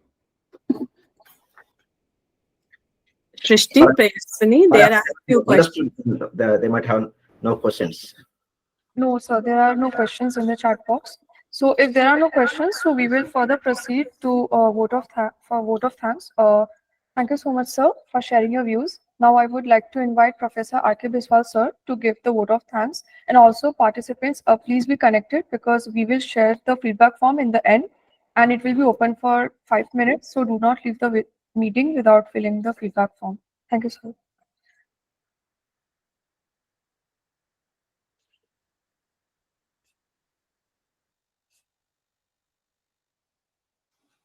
Professor Biswal sir, Professor Ramkrishna Biswal sir. If I may, we have a question in the chat box from Mr. Devdutt. Okay. I think the question is addressed to Professor Bhawuk. Is there any degree of consciousness? If I asked you to translate that question in any other Indian language, how would you translate it? I don't like the word consciousness. I've avoided it, all my life. And then somebody dragged me into writing a paper on consciousness. And so, what is consciousness? It's almost like the English. So, we have Chiti Shakti, we have Chetana. Atman is consciousness, and that is part of self, as I shared with you. And we understand ourselves when our buddhi and, when the chitta vritti is nirodha, and so we are focused inward, and then we just pick. So, there's no social construction. Nature is, we are also nature, we are. And so that's, so to me, that's where consciousness is. We're not talking about awareness of this body, mind, etc. So since we started with excellence is socially constructed, so clearly that doesn't have anything to do with consciousness. So consciousness is, if you want to, so I would translate that as Atman or Brahman, and then that is. So there's no excellence or non-ex, and Sri Krishna says he doesn't do anything, but he still acts because he's in physical body. And when there is nature, nature has to act. So nature does things. So if you want to paraphrase your question, I'll be happy to, dialogue.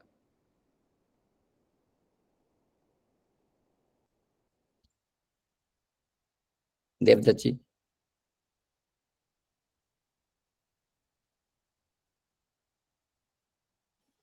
Okay, is there any other question?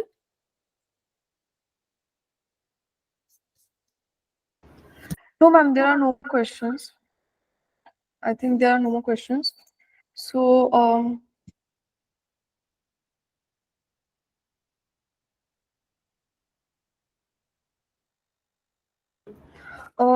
I invite Professor Biswal, sir, to give the vote of thanks. Sir, please.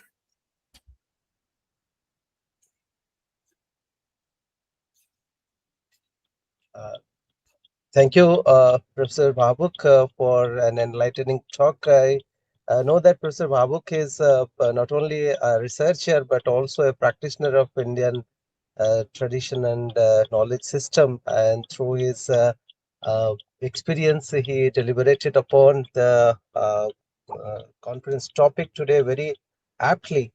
And I believe the audience would have benefited greatly from his talk and the explanations he was giving with examples from his own life. So we all are thankful for having Professor Bhawuk on this occasion, and thank you everyone to be here. Thank you very much.